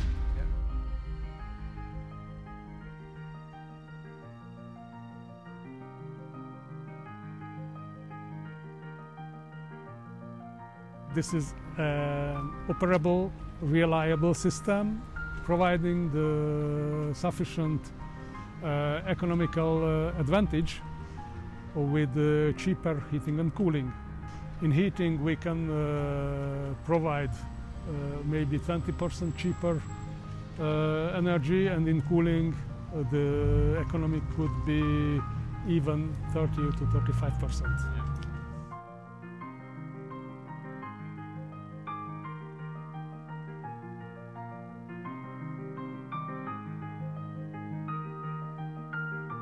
And of course the wastewater temperature is a key element.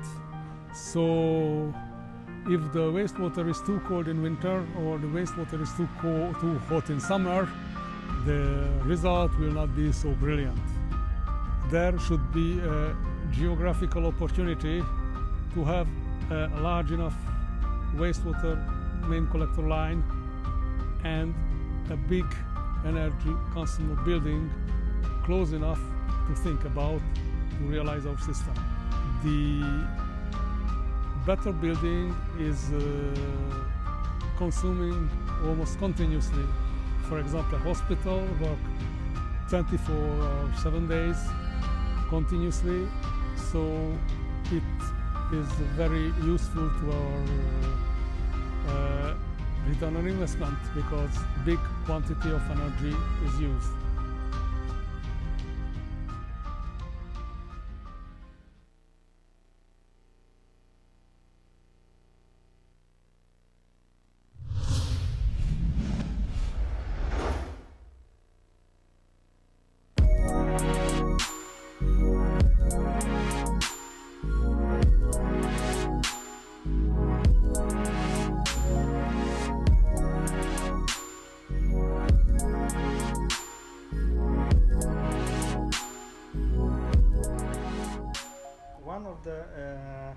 Biggest goal of the European Commission is to reduce the greenhouse gases emission of 80% till 2050. With our project, we provide a solution which can allow to step by step achieve this goal. So in the Heat for Cool project, we have three types of solution which will be developed.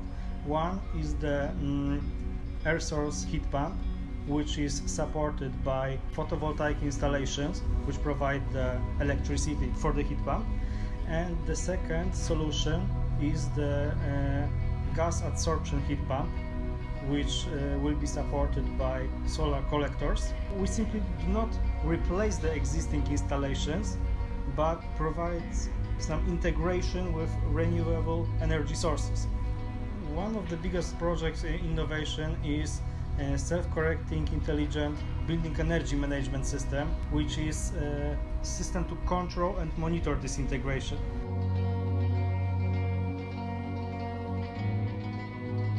The citizens involved are the tenants of the building, so we made the interviews in each apartment to know what are the needs of the tenants. For example, the time when they are home or when they are outside of the building, so we can adjust the work of the system to meet the thermal requirements, to make good thermal conditions for them.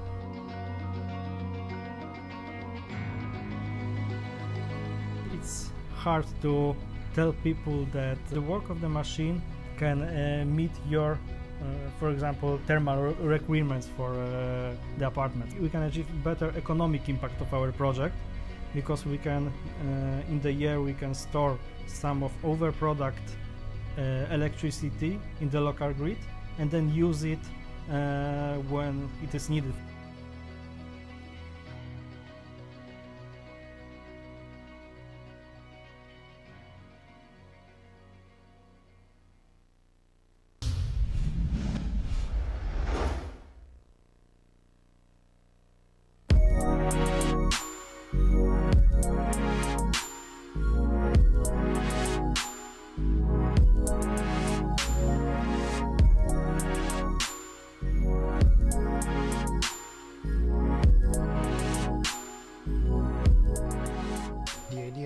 Response is to reduce the peak power at certain times during the day, and this can be done by controlling the heating, ventilation and air conditioning systems.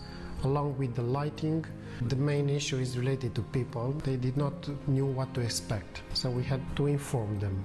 The main challenge for us was to attract the occupants, but then if we showed them the decrease in the energy use, the peak power reduction and the potential money that not they but the building can achieve, they voluntarily involved. We only have one legal and political issue, is that we don't have a demand response energy market in place here in Romania. So in all our experiments we simulated this market.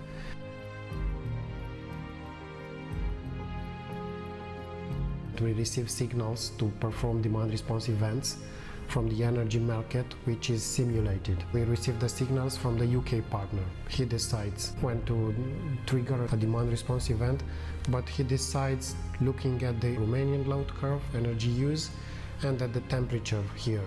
Then we have to collaborate with the technical staff here in the university. The most important is that we have to inform the people in the buildings about the events, and also to try to involve them. We need their involvement, especially in the student hostels, because if they involve, the impact, the benefit will be higher.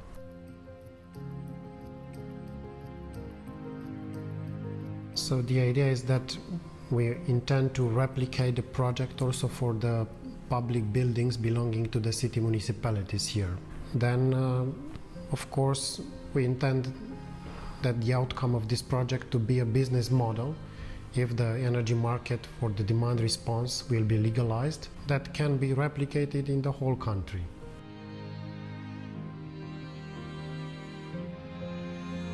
Personally, I work in energy efficiency since 2005, and during this time I also noticed climate changing. So I think this is mainly due to our interventions, to human interventions in the nature, in the environment. So climate is changing, we are changing, and we can change things. And if me, if you, if more people will do this and are doing this, we will have an impact for our generation and maybe for the future generations.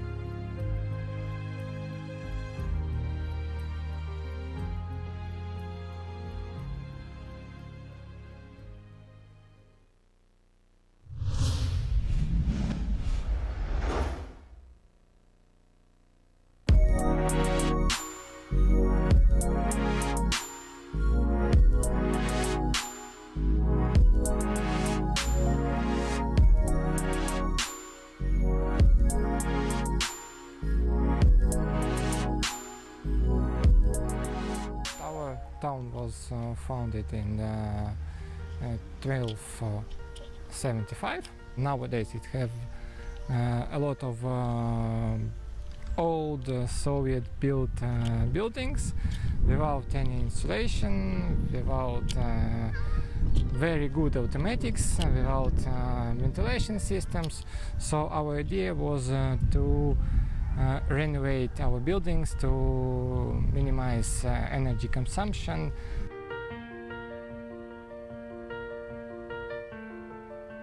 Our partners from Model Project help us to create our local software for Latvia. It's called DECA tool. Main purpose of the software is to create model for district where we can see today's energy consumption as electrical as heating consumption, and using this software we can create model how to renovate all district. We can use packages what is included in this program, technologies like insulation, ventilation systems, solar panels, wind systems, and using these technologies we can see how our energy consumption will be minimized.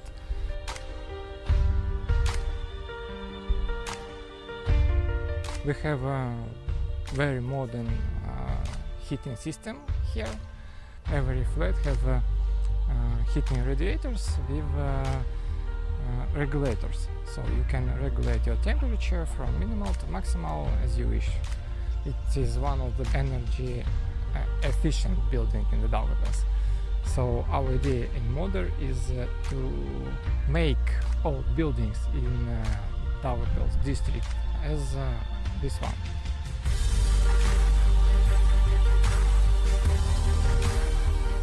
This is our world, this is our life. We have to think about renewable energy resources, so our planet have to be green.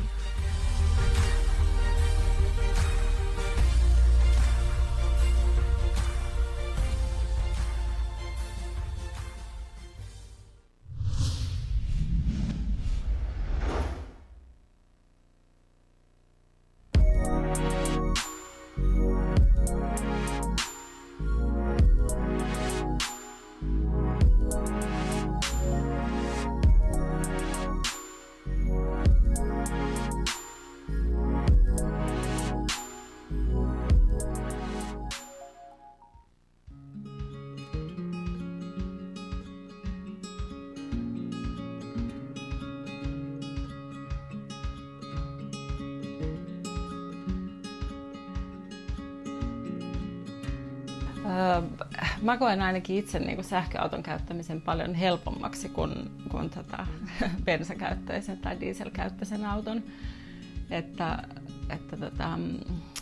Se oli erittäin helppo ottaa niin kuin haltuun ja lataaminen, se on edullista käyttää sähköä, kun paljon edullisempaa kuin bensiiniä.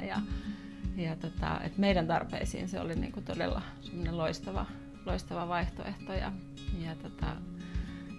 kyllä mä yhteiskäyttöautossa on se hyvä puoli, että kun siinä on paljon ihmisiä mukana, niin silloin voidaan jakaa niitä työtehtäviä ja auton huoltoon ja hoitoon liittyviä asioita sen mukaan, että kuka osaa mitäkin. Elikkä ei tarvitse itse osata teknisiä asioita, kun voi kysyä joltakin toiselta esimerkiksi. Ja toki sitten siinä on se, että kustannukset jaetaan sen mukaan, että miten paljon autoa käytetään, tai meillä jaettiin kilometriperusteisesti, niin kulut myöskin jakautuu.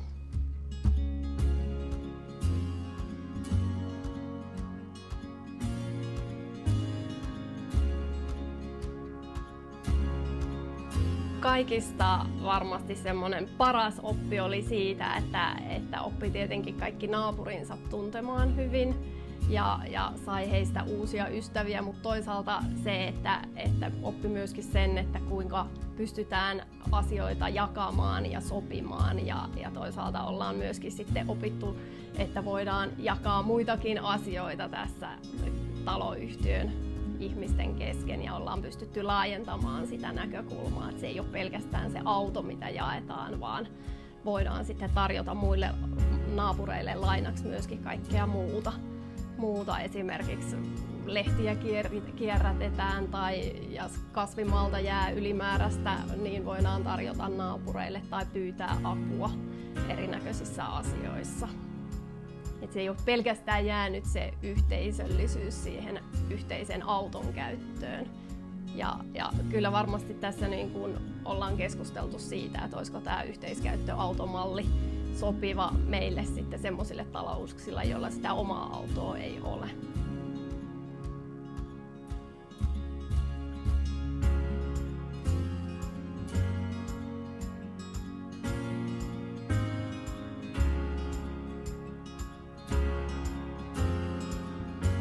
Esille, eli se latauspisteen oleminen siinä omassa pihassa, niin se helpottaisi, että vaikka meiltäkään ei ollut pitkä matka tuohon niin kuin latauspisteelle, niin se, että se on omassa pihassa, niin se olisi varmaan niin kuin tärkeä tämmöisen projektin onnistumisen kannalta. Sitten meillä oli käytössä niin kuin tämmöinen Google-kalenteri, josta me varattiin sitä autoa. Mutta olen kuullut, että on sellaisia sovelluksiakin olemassa, että millä sä pystyt niinku varaamaan sen auton ja sä pystyt samalla sillä kännykällä avaamaan sen auton oven. Eli tämmöiset niinku tietysti helpottaisi tämmöisiä niinku yhteiskäytöllisiä niinku projekteja.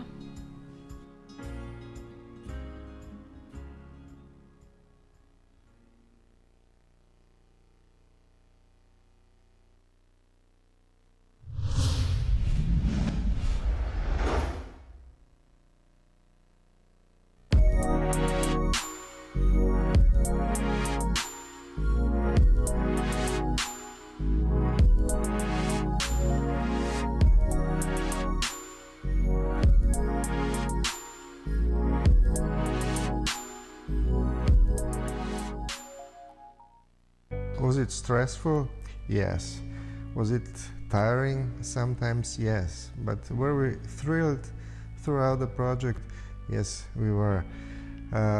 We had some very tight schedule and all the activities were interdependent and interconnected. So it was really sometimes a hard job to coordinate everything, but I think that we managed to do it in a proper way.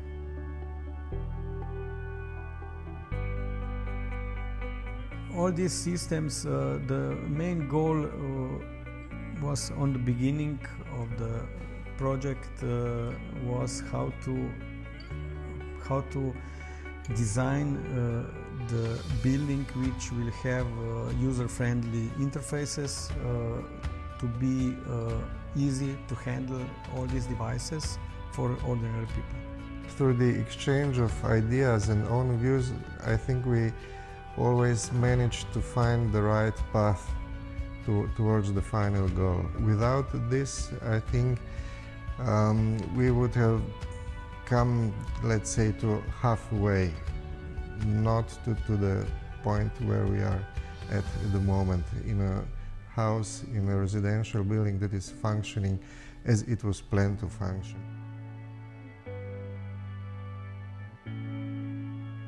We have a lot of nearly zero energy buildings or passive houses on the scale of single family houses or let's say two-story buildings and so on, and this one was really the first of such size. It has a lot of systems integrated in the building, so the main things is the ventilating system with recuperation. We have somehow unique system with integrated cooling system for the summertime. Then we have the solar power plant on the top of the roof. We have the car chargers in the parking floor.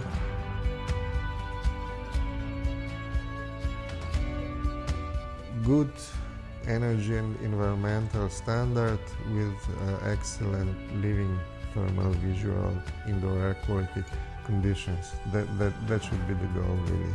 Not just following one aspect, but looking at a broader picture. I think that that kind of buildings is the correct solution for the future cities, for the future smart cities, and I think that it will be the direction where the architecture, where the multi-residential buildings will go in the next years.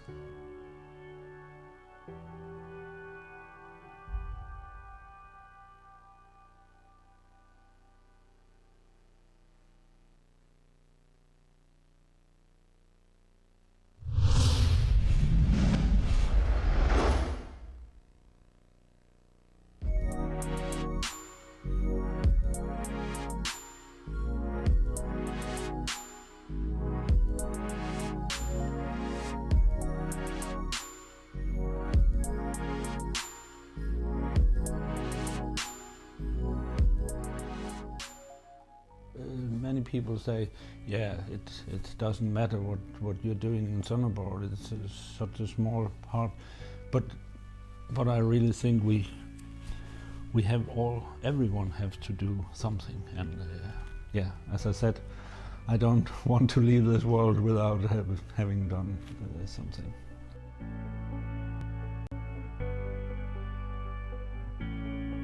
We have some objects which we can do something about, and one of them is the transport. It has for years been an issue for us, and therefore we have been preparing this for a long period and saying next time we want to make it green. It is more expensive, and I'm happy that the city council said we want this and we're going to pay the extra money.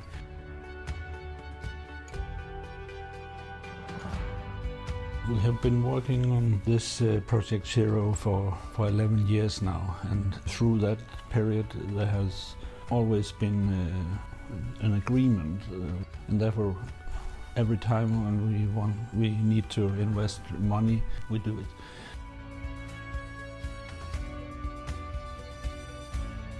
Sonderborg has a vision of becoming zero carbon, probably more ambitious than most other European cities. Transitioning society into zero carbon is a huge challenge for every city. Green transportation, as we call it, is an even bigger challenge.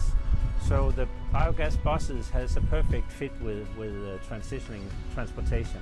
Every day the buses are fueled or charged, you might call it, with the biogas, and that will enable them to operate for one or several days.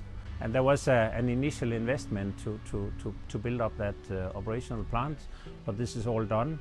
And I think part of transitioning into the biogas buses have been this initial investment to mentally overcome the barriers, and then you can harvest for the lifetime, and for the next 10 years operational cost will be less. And these buses will remove 2,000 tons. District heating and PV plants will take their part. So we all have to look at ways and solutions to get there.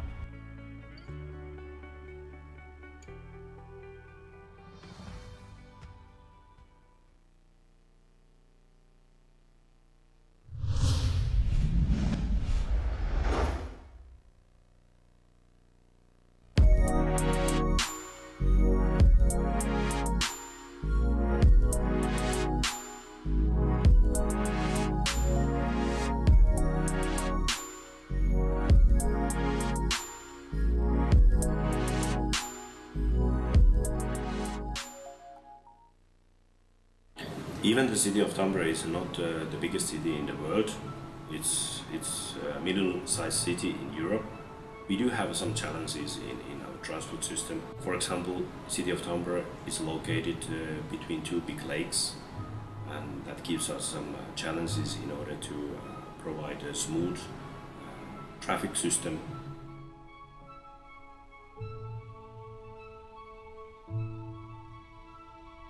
And And automated vehicles are part of the Stardust pilots. Robotic buses are planned to circle around the tramway hubs, and there is test network built together with Nokia.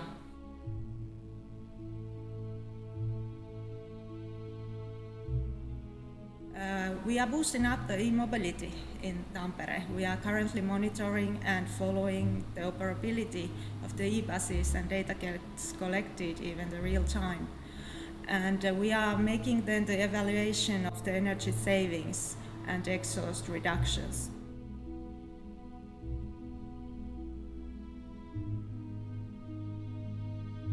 Then we have already pilot areas where we have automated cars running even already here in the city. The backbone of the smart public transportation system will be, of course, the tramway, which will be ready by the year 2021.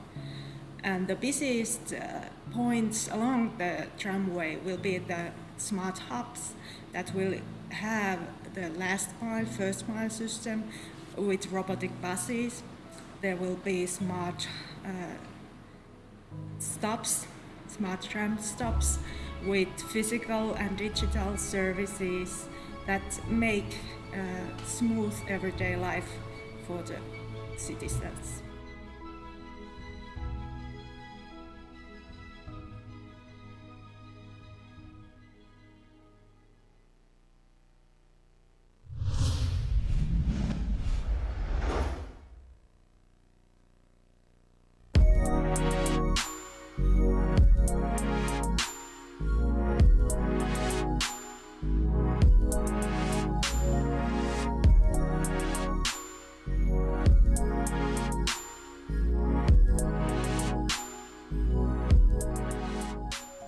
All these years, citizens of Trikala and generally in Greece could believe that technology is something out of his life, but technology can help and can serve the citizens to our every daily step.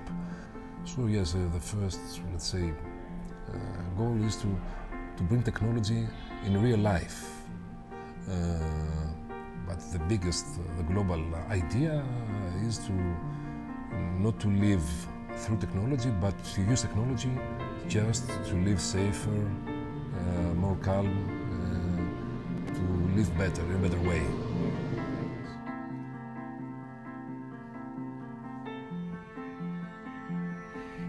In Smart Project delivered a model, a software that can calculate this energy system.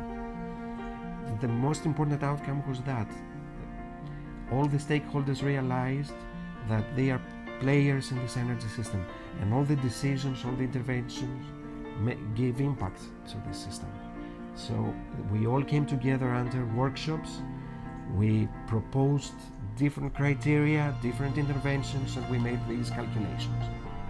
We also launched some pilots to test if the evidence that InSmart gave us complies with reality.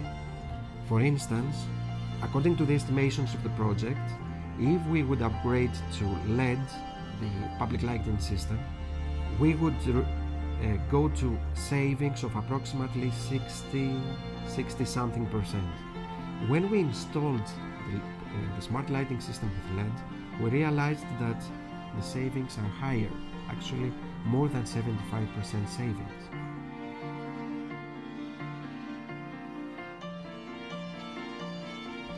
Smart lighting is a combination of things.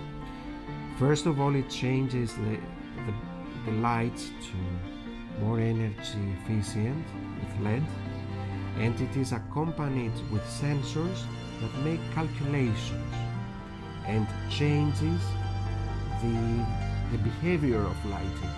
A mobile application can be used by the drivers and locates and even navigates to the parking slot. You can also pay it online, and when a parking slot is occupied, the municipal police is also informed, so it can go directly to violations. It can also measure things and respond to effects.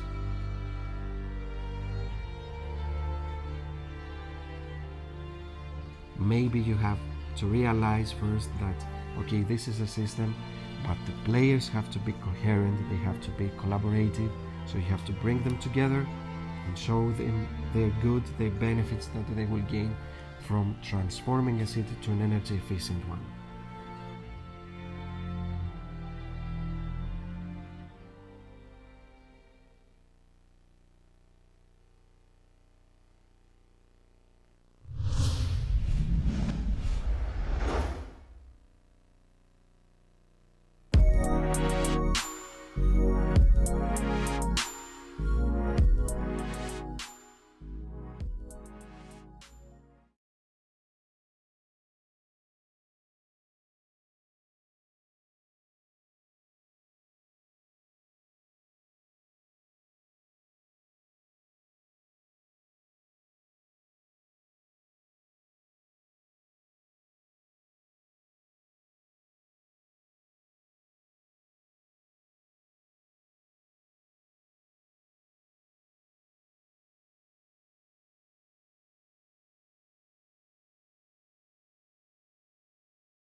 Welcome back, everybody. I hope you had a really good lunch, took the time to really take a break.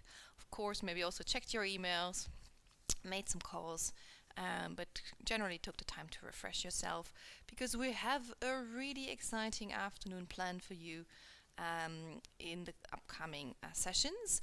Firstly, let me quickly recap the morning. So we had a really inspiring keynote interview starting the day off with Walter Evers from VITO.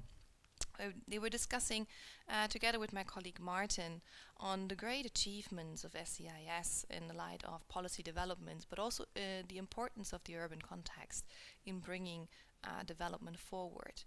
We then put that a bit in perspective together with Georg Houben from DG Energy and Vandevyvere from VITO, who gave us a bit of their insights into the success that SCIS is and was, and also how that would link in the future to the Smart Cities marketplace.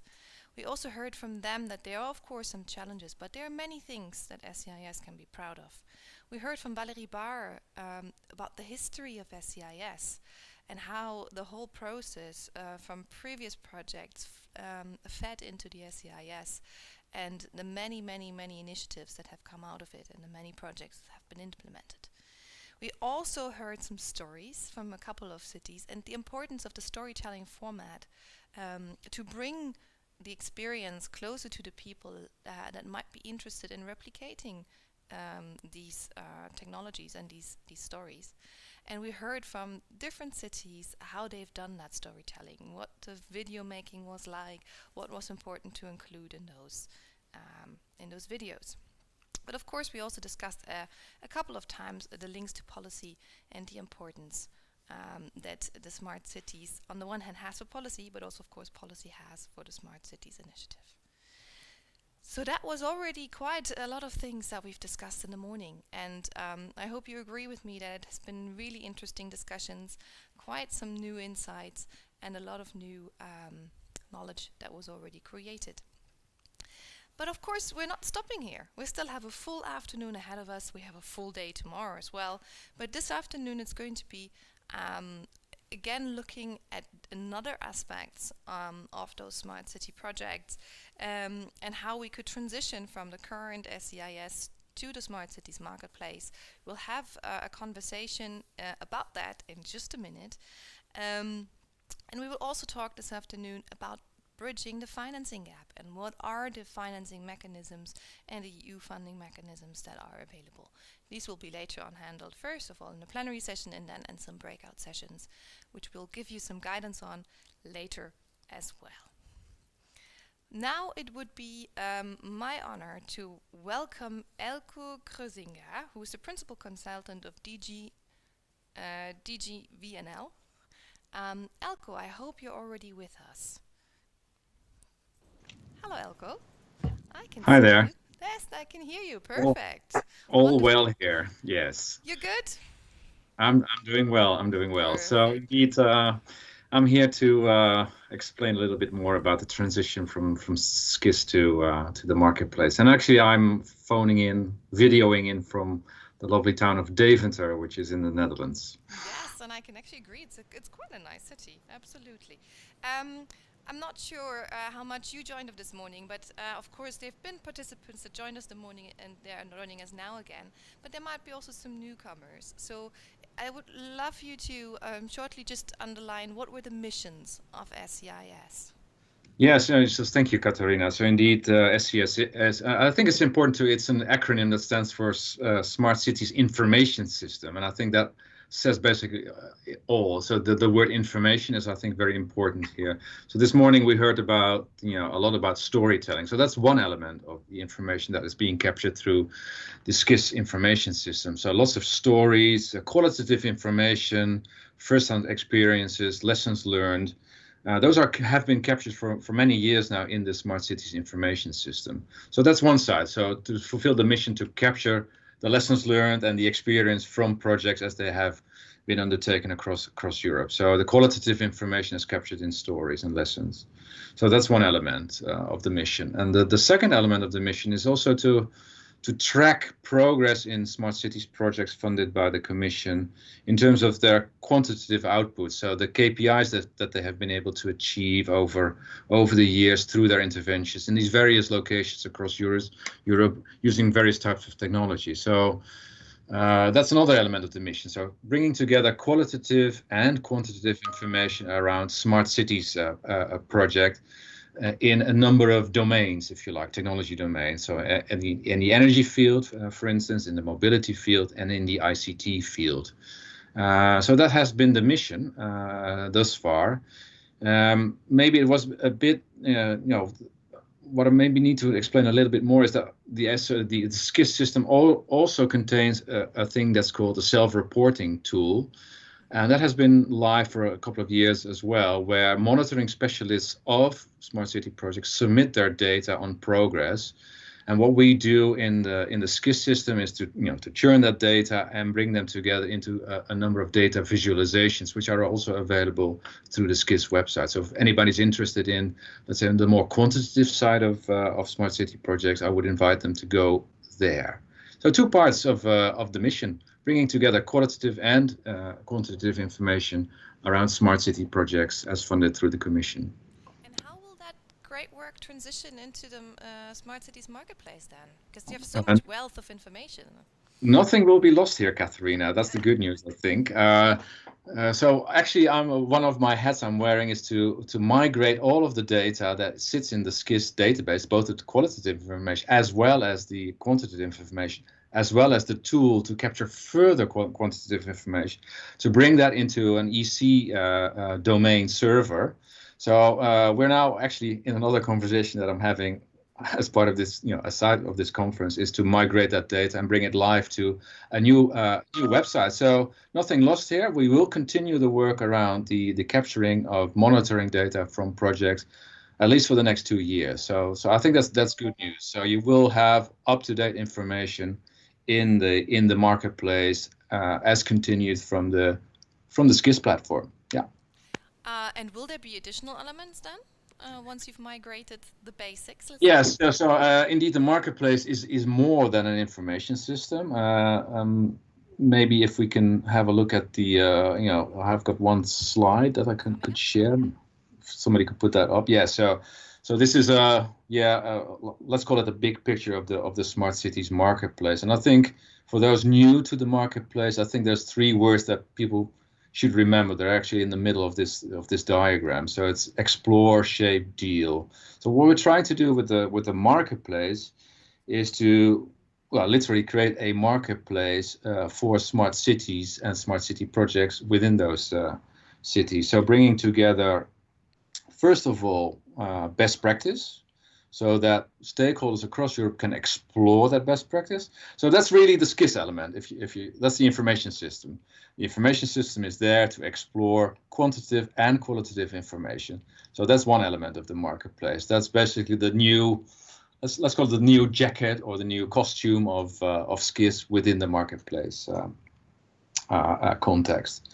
Then in addition to that, and that was your question, Katharina, is we also want to focus on shaping and dealing. Shaping is basically bringing together professionals in smart city land from various stakeholder groups, be it R&D, be it solution providers, be it citizen type organizations, and clearly also cities, to have discussions and also create new outputs around hot topics in smart city land.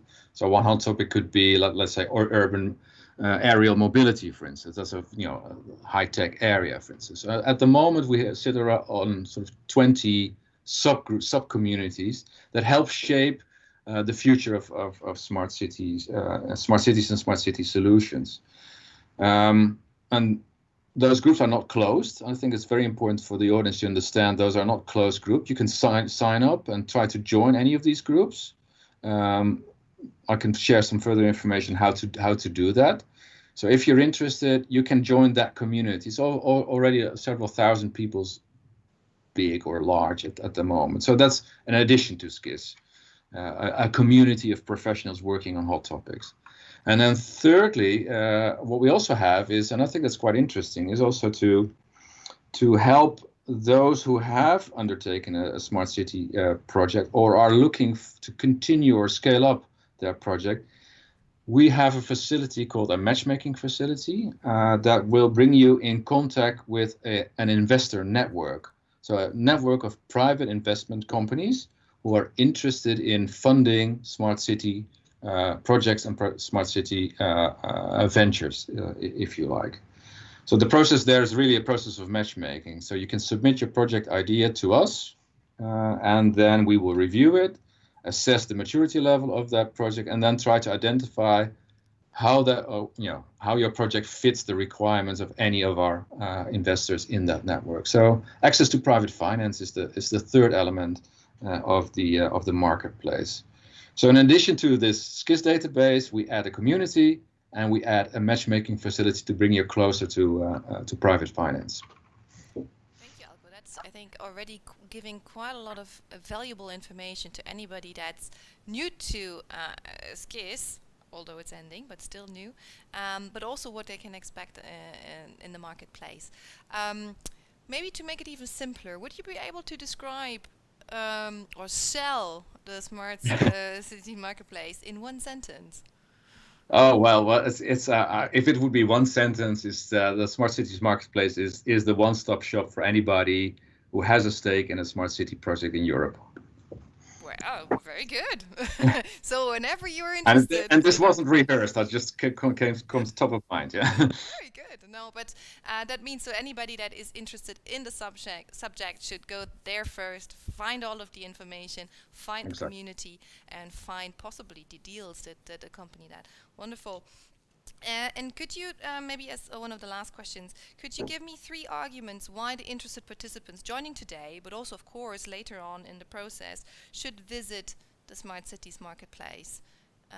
I think the first element really I would refer back to the monitoring of data. So SCIS is not dead. It will not be an archive. It will be continued, and it will be have live, up-to-date information on best practice in smart city projects across Europe. So that's one element.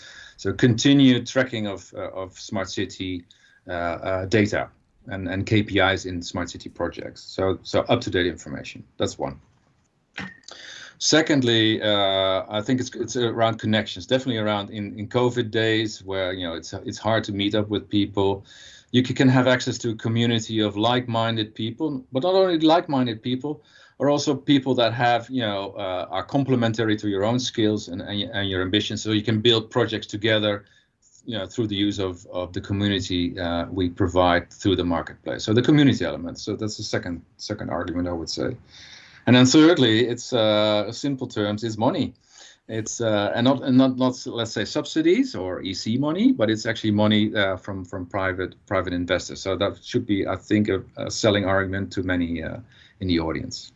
Yes, absolutely. That's usually where many of the initiatives get stuck with is to get the financing. Could you maybe give me a bit of an outlook on the timeline, because you said, there's the migration happening. Yes, exactly. Yeah. So the timeline is hopefully, and we're not completely sort of in control ourselves, because also dependent a bit on the IT services of the Commission. But within 1 or 2 weeks, we should have migrated everything. Actually, we already have migrated it, but it's putting that live into a live system. That's a bit of a blocker at the moment, but that should be resolved. Hopefully, even this afternoon. If not, then next week. So it's quite soon. It's not months. It's days, hours in that sense. And then the marketplace itself, we as a team, we will continue to work at least for the next 2 years on this. So steady going, I would say. So it's never too late to join. Absolutely. Thank you, Eelco. Thank you for giving that very quick overview, but I think there have been some really good arguments to all of you out there to have a look in the very near future on what the Smart Cities Marketplace can offer you.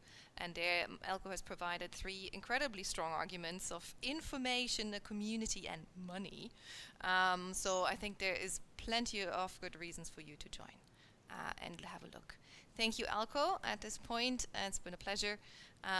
And from here, we're going to look into the next sessions. So we have 2 parallel sessions coming up. It's the first time that we have this, so I want to give you a bit of a heads up how you could join those. You see next to me the titles of those parallel sessions. So in room 1 we have Packaging Smart City Solutions, a support mission from the Smart Cities Marketplace. And in room 2 we have the SCIS, Smart Cities Marketplace, Resource Bases, a tool for capacity building. So as you can see from the titles, in room 1 it is about understanding the value of packaging those smart city solutions to support in the guidance and in information sharing, of course, and to get more insights and sharing more insights on that. Room 2, where it's also about resources and information, it's the resource basis, and that can actually be a tool for capacity building, so of training, of increasing people's capacities to deal with smart city subjects. So you have the choice, which is great, of course. You can choose the room that you want to go to. I want to invite you to think about the room that you want to join, the topic you want to join, and then you'll find down below, just below this window, you see the agenda of today, and you'll find the rooms hyperlinked. So whenever you have decided, you can click on one of those hyperlinks and can go into the right room. It will guide you, or it will bring you to a Teams room, so to the Microsoft Teams application, and there you will be welcomed by a moderator, and you'll be joined, of course, by other participants who are interested in the same subject. So again, I invite you to think about which subject you want to join, and I'll give it a few moments, and then I'll give you the go to click on the right button.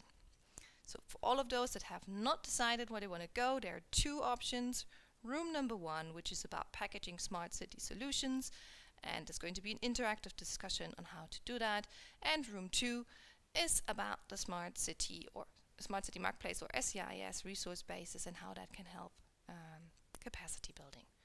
So I will now ask you to please make a choice, click on the corresponding link down at the bottom in your agenda, and then you're off into the right room.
Welcome back, everybody. There's still a few people in the breakout rooms, but we're just going to give you a quick heads up of what's going to come up next this afternoon. We'll have a few items on our list which deal with financing and public procurement. So for that purpose, we will just go into a short video in just a second, which will then be followed by a couple of interviews, as well as then later on parallel sessions, one on financing and one on funding. So there's plenty of information coming your way again this afternoon. And we of course still want to have your views, your opinion, your questions. You can still share those via the Q&A next to the screen, but of course also later on in the parallel sessions, you are very much invited to actively participate and share with us all of your thoughts. For the moment, I would love to introduce a video that we're going to play, which highlights the importance of public procurement and also how public procurement could actually be an accelerator and drive change towards more smart city solutions. We'll play that video for you in just a second, so stay tuned.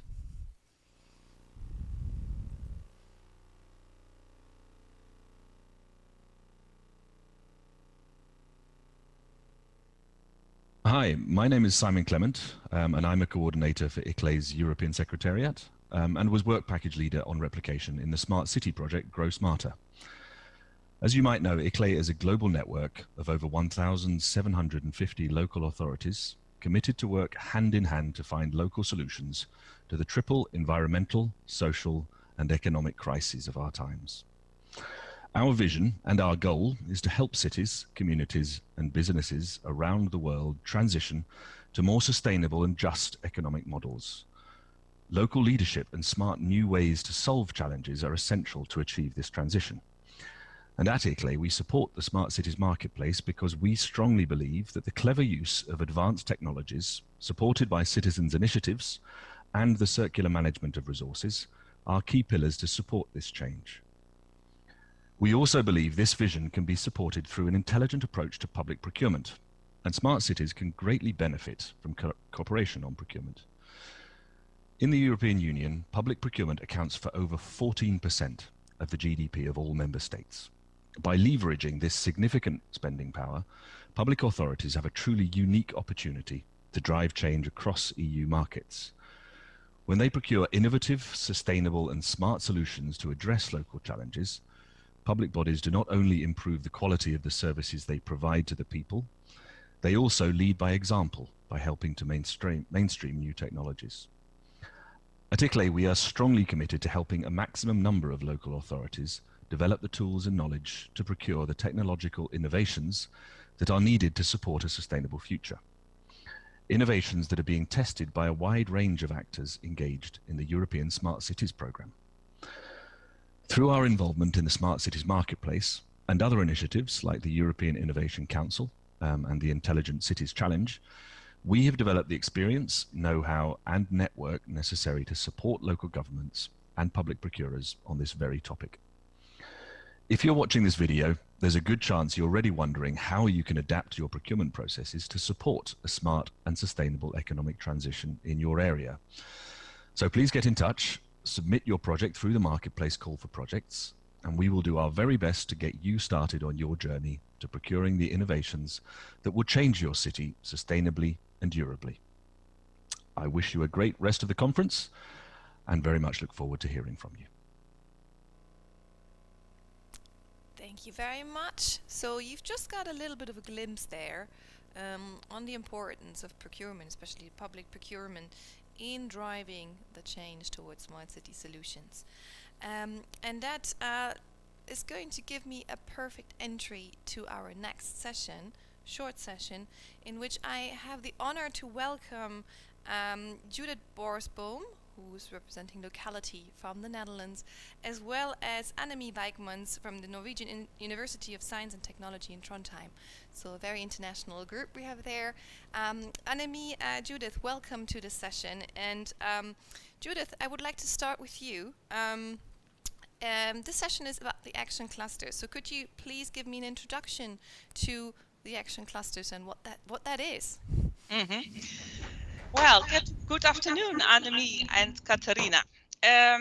In the Smart Cities marketplace, we have a very vibrant community of people from industry, from city administrations, from research, from NGO, from city networks, and all these people work on key topics in the field of climate and neutral cities.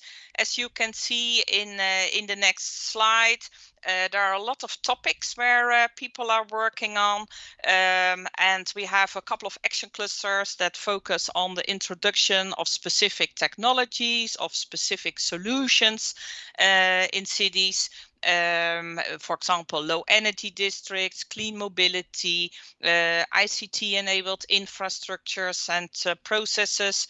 But we have also enabling action clusters that work on things like proper engagement of citizens, attuned business models and procurement processes, and integrated planning policy and regulations. And within each action cluster, we have initiatives that build capacity, that address persistent obstacles and barriers, but also that seize opportunities to develop new projects.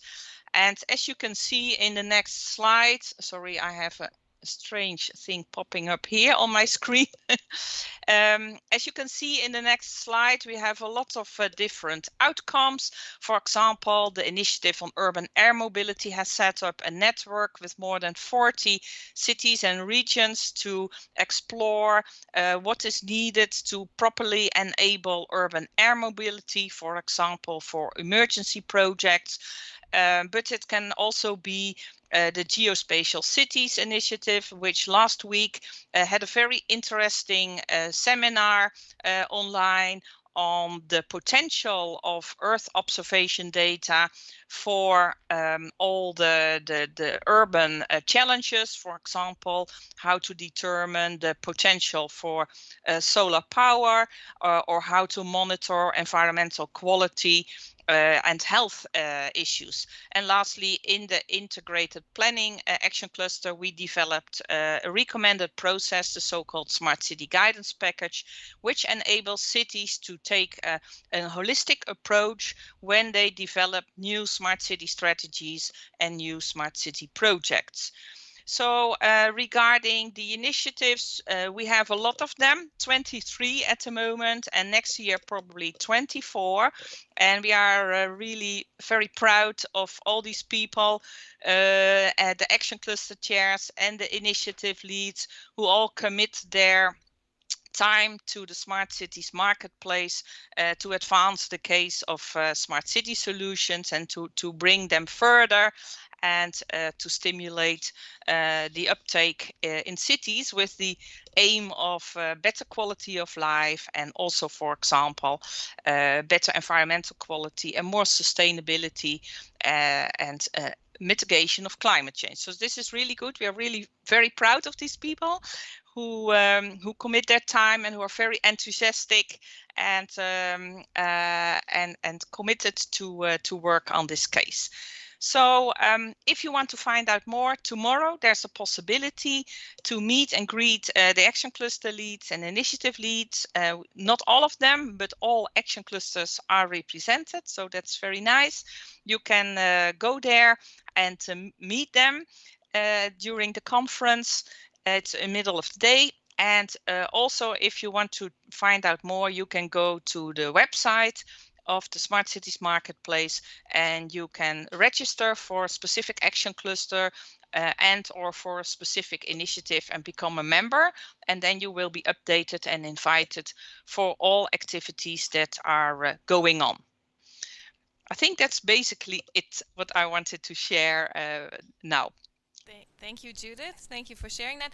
Just maybe a follow-up. I mean, you've highlighted already how people can get information tomorrow and how they can meet up and that they could get registered. Are there other ways that they can get involved or can get engaged with the action clusters? Of course, as I already mentioned, we have meetings. These meetings are usually organized for the action cluster members or for the initiative members. It depends a bit on the type of meeting. Some of these meetings are open to everybody, so then you will see a LinkedIn message or a posting on the website that this meeting is organized. But if you really want to be on board, I recommend to register on the website for a specific action cluster of your choice or the initiative. So you are sure that you will invite it and we won't miss you for next invitations. Thank you very much, Judith. So get registered, that you get on the list and that you get invited for those meetings. Thank you. Annemie, I'd like to turn to you. You are going to be leading the work on the regulatory frameworks in the action cluster, so a specific part of it. Can you tell us more about why this is important and how the work on regulatory frameworks will proceed in the future? Sure, thank you. As you can see on the next slide, so there are a lot of ways that regulatory frameworks could really be an active supporter of this transition towards positive energy districts, climate neutral cities, but unfortunately currently they are often not. So we would want regulatory frameworks to be predictable and to be an enabler, and we want them to give an incentive also to private sector, public sector to innovate. We want it to be properly coordinated across sectors. We want it to be understandable and predictable. And we want it to be a stimulator for better risk sharing models and new business models and investments. And when we started our Smart City Lighthouse project, Positive City Exchange, 2 years ago, we were prepared that we would have challenges with regulatory issues, with procurement, with dispensations, many of these things. And we had sought contact and regular structured interaction with the regulatory authorities. And then we see, of course, that in practice, if you want to create positive energy districts, climate neutral cities, almost in everything you do, there is something in the regulations that is an obstacle or where you have to investigate how to work with it in practice. And we started discussing this with our companies, our solution providers, with our cities, municipalities, and we tried to find solutions together. We had different workshops on it. And we saw that our different perspectives together could develop new solutions. And that is exactly then what we try to transfer now from one project locally to this European framework. So to invite other European experts from public, private sector, academia, from other types of organizations, regulatory authorities, to discuss together, to bring together different people that maybe otherwise wouldn't meet, and to try to find solutions. So we will hold workshops, we will gather feedback to write position papers, we will create opportunities to engage with national regulatory authorities and European ones, even then towards the UN, to see how we might find opportunities to improve this. And if you go to the next slide, you can see a couple of the issues we want to tackle. So first of all, to take stock of what people experience as concrete challenges in their hands-on projects on the ground in the cities. That can be in energy, but it could also be linking to mobility, digitalization, citizen participation, governance between multiple levels, etc. And then we have already had one workshop during the launch. We gathered a lot of feedback on what need to be the priorities, and we are now choosing a few items with which to start. We'll invite then people to join for in-depth workshops on those items. So again, as Judith already said, it's very important that you register as a member and that you contact us directly then to get engaged in this work. Thank you very much, Annemie. And thanks for the two of you for that elaboration. As Judith has already highlighted, there will be a session tomorrow at 12:25. Judith, could you tell me just in a few sentences what this meet and greet will be all about? Well, every action cluster will have a specific meeting room where the action cluster chair and initiative leads will be present. And the people can sign up, meet and greet the specific action cluster where they want to find out more. And if you are not able to join tomorrow, please go to our website to find out more, because there you can find the descriptions of the action clusters and initiatives. So tomorrow at 12:25 you can get a Yes. glimpse and also get Yes. an idea in which rooms you can meet whom and what the discussion will be like. So for everybody that's interested to learn more about the action classes, of course there's the website, but tomorrow there is the direct interaction possibility. So come back tomorrow, stay on of course, but come back tomorrow at 12:25 to find out more and understand more of that topic. I want to thank you, Judith and Annemie, for this short intervention and for explaining more about the action clusters and then the regulatory one in particular. Thank you to the two of you. And we're here going to move on to the next session, for which I will be handing over again to my colleague Martin, who is going to introduce the topic of financing smart city solutions. And then, of course, there will be some parallel sessions that will be followed up. So as you know, we'll take a few seconds to do the switch to Martin in Brussels. Thank you. Thank you. Bye-bye. Bye.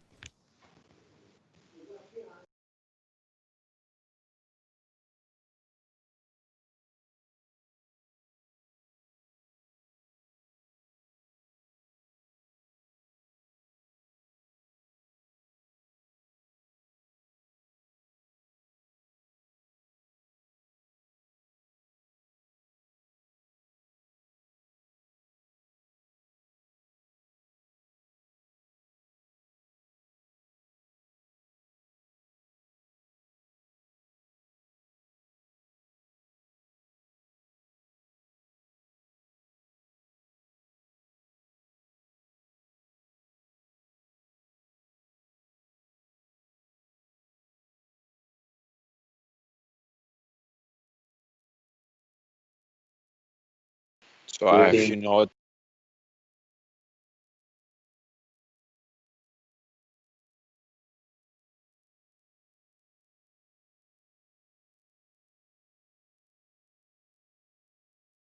Good afternoon, ladies and gentlemen, and welcome back to this session. We're now going to be moving on to a new but very, very important topic, namely funding and financing. Very important to us all. Now, of course, there is private finance, and we're looking for a lot of private investment in smart cities, but there is also very considerable and substantial public financing, a lot of it coming from the European Commission and from European Union funds. Now, the multitude of these financial instruments can sometimes be a bit confusing, but we're very fortunate to have with us today Jens Bartholmes. He's going to be talking to us and making sense of all of these different financial mechanisms and what they mean. Jens is a policy officer working in DG Energy and is very much involved in a lot of these financial instruments. And he will be spending the next 10 minutes outlining for us what these different EU financial instruments are and how they differentiate from each other, so that after that introduction, you can then feel confident going into the parallel sessions, and we'll have one on EU funding mechanisms and one on contact with private finance. So that's the afternoon's schedule.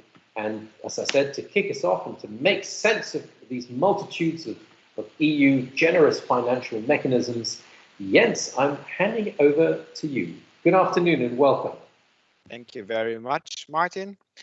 10 minutes are very ambitious to cover this all, but I will scratch the surface for you so that we have the right terminus technicus flying around. So there are many things that are ongoing, but obviously I will just focus on the ones that are directly important for smart cities and for the work of the marketplace, actually.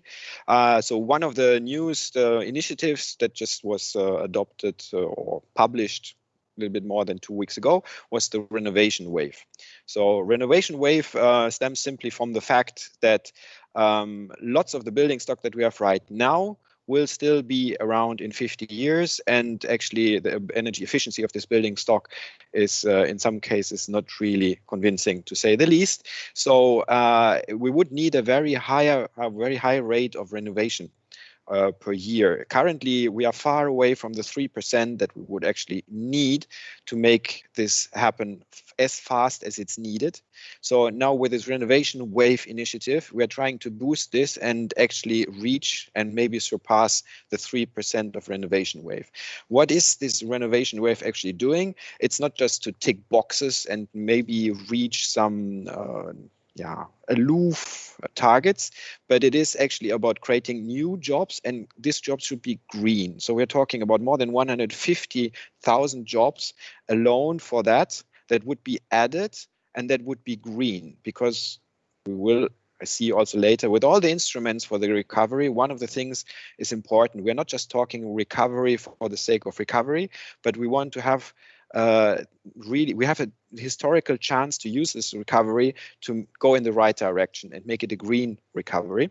So the renovation wave is actually a very important aspect of this. And it is necessary because we all know, and that's why you're here, how important cities are for reaching our climate goals. Now, what is this thing? I mean, it's not just saying now we have to renovate more. It's about capacity building, because sometimes the skilled workers are not there or not in the right places. It is about bringing together all the information and all the knowledge that had been accumulated in all pilot projects around Europe and in all, for instance, the lighthouses that you all know. They can be also a very crucial informant in this also as well. And then there are things that will push, for instance, the Bauhaus initiative, it's called. So they will bring forward pilots that, like in the Bauhaus of the last century, actually look for functionality together with design, but also energy efficiency and resource efficiency.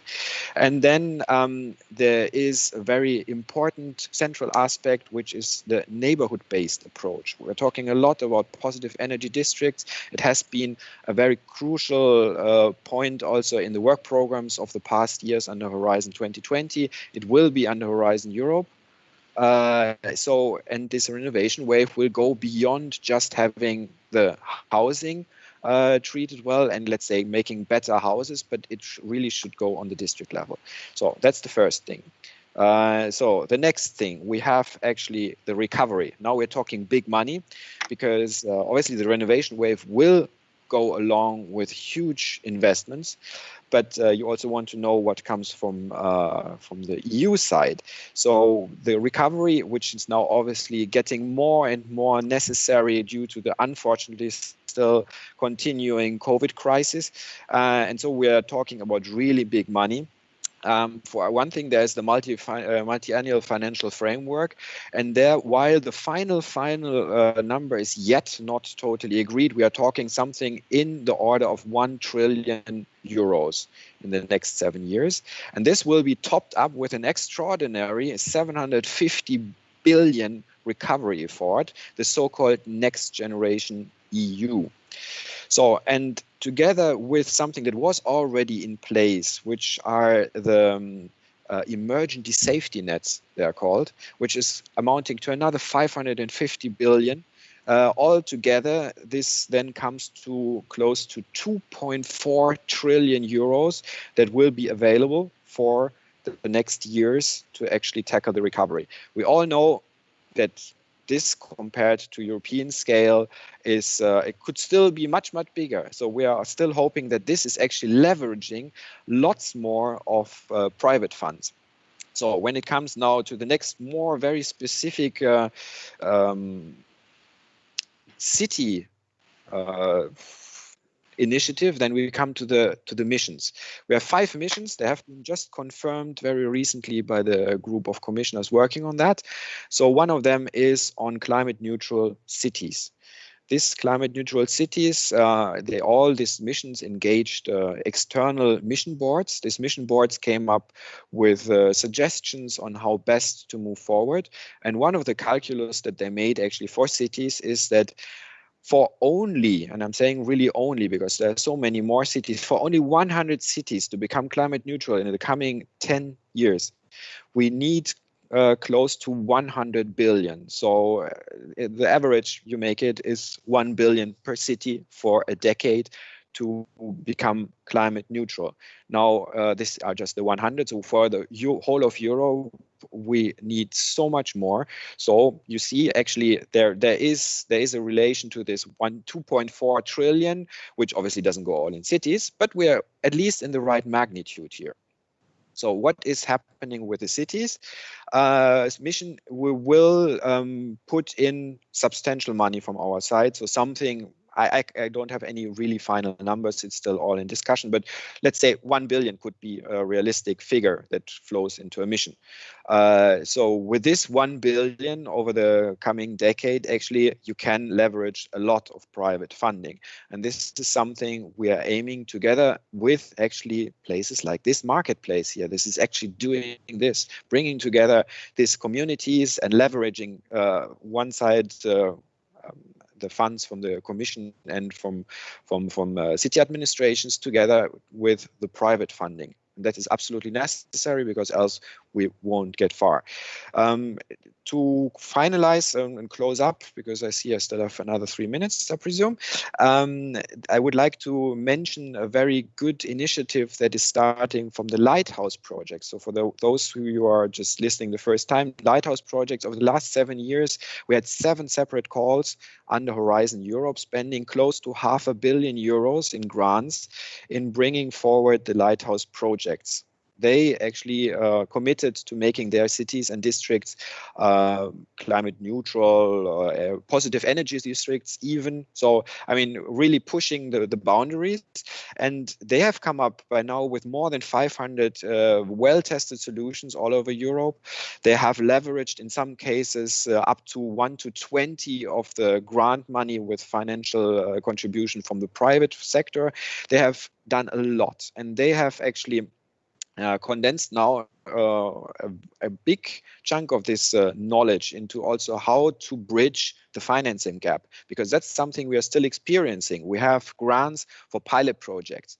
We have big financing from EIB stuff, I mean, EIB style, also European Investment Bank style, project development assistance. But somewhere in the middle, we still have to fill this gap. So how do we actually get from the pilot scale to scaling up, even in the same city, and attracting less risk happy investors? Because obviously the pilot phase, they can risk its grant. That's what it's all about. But once it comes to the big financing that should come afterwards, they are more risk adverse still. So how can we bridge this gap? And this is something that this marketplace is working on, and that our cluster on Smart Cities Lighthouses is working on as well. This has just now also received, some weeks ago, we supported this with a very serious support contract, which is called SCALE, which you might have also heard during this day. SCALE will help these more than 130 cities plus industry, plus SMEs, plus research institutions to extract this knowledge and to scale up in their cities and across Europe all these good solutions that have been tested out. And I hope with this I could give you a small overview of all the nice things that are ongoing for cities right now. Thank you. Jens, thank you very, very much for that overview. Quick question. How easy is it for you? You've got all these different financing instruments being pushed forward, and some are with Horizon and some are directly with DG Energy, etc. So that's internal coordination within inside the European Commission, within inside the European Union. Is that must be quite difficult to try and coordinate? Yeah, and I would be overstating if I would say that I'm actually managing to coordinate, and that's also not my role. I'm one of the very pushy guys that since almost a decade, together with also another colleague that I'm seeing is typing right now, Georg Houben, which is actually the master of this whole marketplace. We are some very passionate people that are trying to bring all these streams together. What we have seen over the last decade, that interest in the different services has risen exponentially.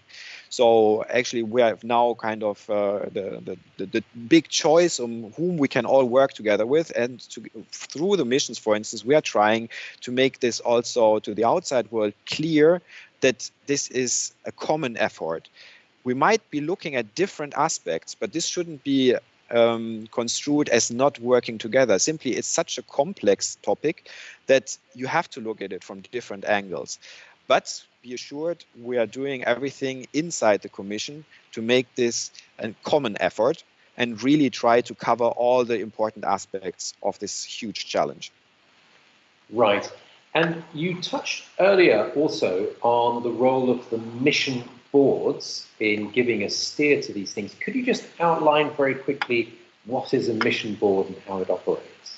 Okay, this was a very interesting exercise, because so far missions have never been tested out in this scale at the Commission. It's a new way of looking at things, a unified way of looking at things. So obviously we didn't want just to have our internal view. So we went to a very painstaking process of selecting a mission board. So 15 people from all over Europe, high-level experts, ex-mayors, ex-vice mayors, CEOs of industry, really the big thinkers and heads of Europe, and brought them together. Obviously, we had hundreds and hundreds of applications, so I hope we really choose a very well-representative 15 people out of this. Quite convinced about this.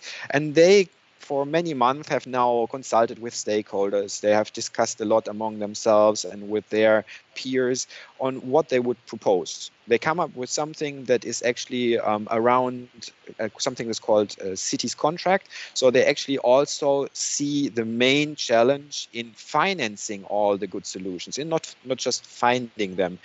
Several are already there. So it's about finding them and scaling them up. And that's what they propose also to the Commission, which we had just received kind of last month officially, and which we are now trying to put into action. Excellent. Great. Thank you very much. It's nice to also understand those processes. And when I first heard about the mission boards, I also thought that was very intriguing. But Jens, thank you very, very much for giving us that great introduction into financing. Ladies and gentlemen, we have now arrived at a moment where you have to make a choice. And your choice is to go into the parallel session that you think is going to be most helpful for you. We have one session on EU funding mechanisms, and I think Jens has certainly whetted my appetite to find out more about those funding mechanisms and how we can engage with them and what those different focuses are. However, Jens also talked about leveraging private financing, and if that's your thing and if you're interested in the private financing, then please do go to the Connecting with Private Finance room.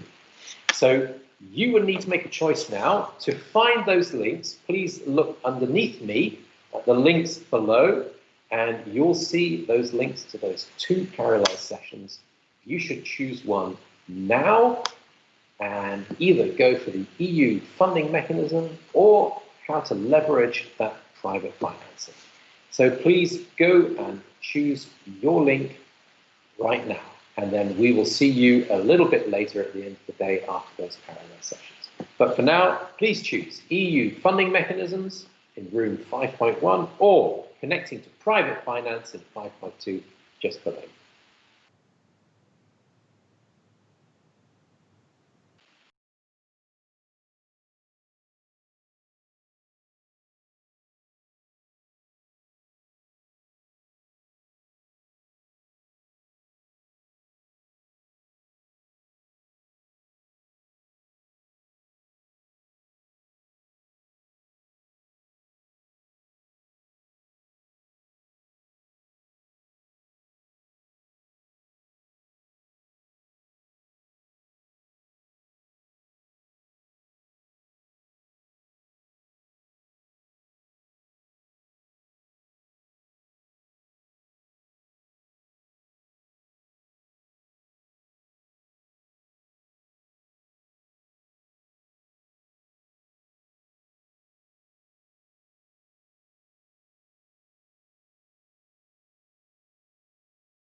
Ladies and gentlemen, it has been a long day, and thank you very much for sticking with us. We hope it's been interesting sessions and that you've learned lots and you've been able to participate. Now, tomorrow we have, dare I say it, an even more exciting day planned for you. We're going to start the morning with the Secretary General of EUROCITIES, Annalisa Bonny. She's going to prepare a very inspiring address for us, so please be on time for that. Then we're going to have sessions on resilience and on replication, because this is one of the big topics that we need to crack and get right. So plenty of opportunities to listen in about good ideas on replication. During the lunch break, you have a chance also to engage with the action clusters in the Smart Cities Marketplace. Very important, these action clusters. So do make sure that you bring your lunch with you virtually into those sessions. And then in the afternoon, we have a session called Tales from the North, the South, and the East. Very mysterious, but I'm not going to reveal very much more, so you need to tune in tomorrow afternoon for Tales from the North, South, and East. And after that, we will go into the final wrap-up with some special guests who will be particularly telling you about transition to the Smart Cities Marketplace. But that wraps it up for today. Thank you again very much for being our guests. We have certainly enjoyed having you with us today, and very much look forward to seeing you tomorrow morning at 9:55 sharp. Thank you very much. Have a good evening and see you tomorrow.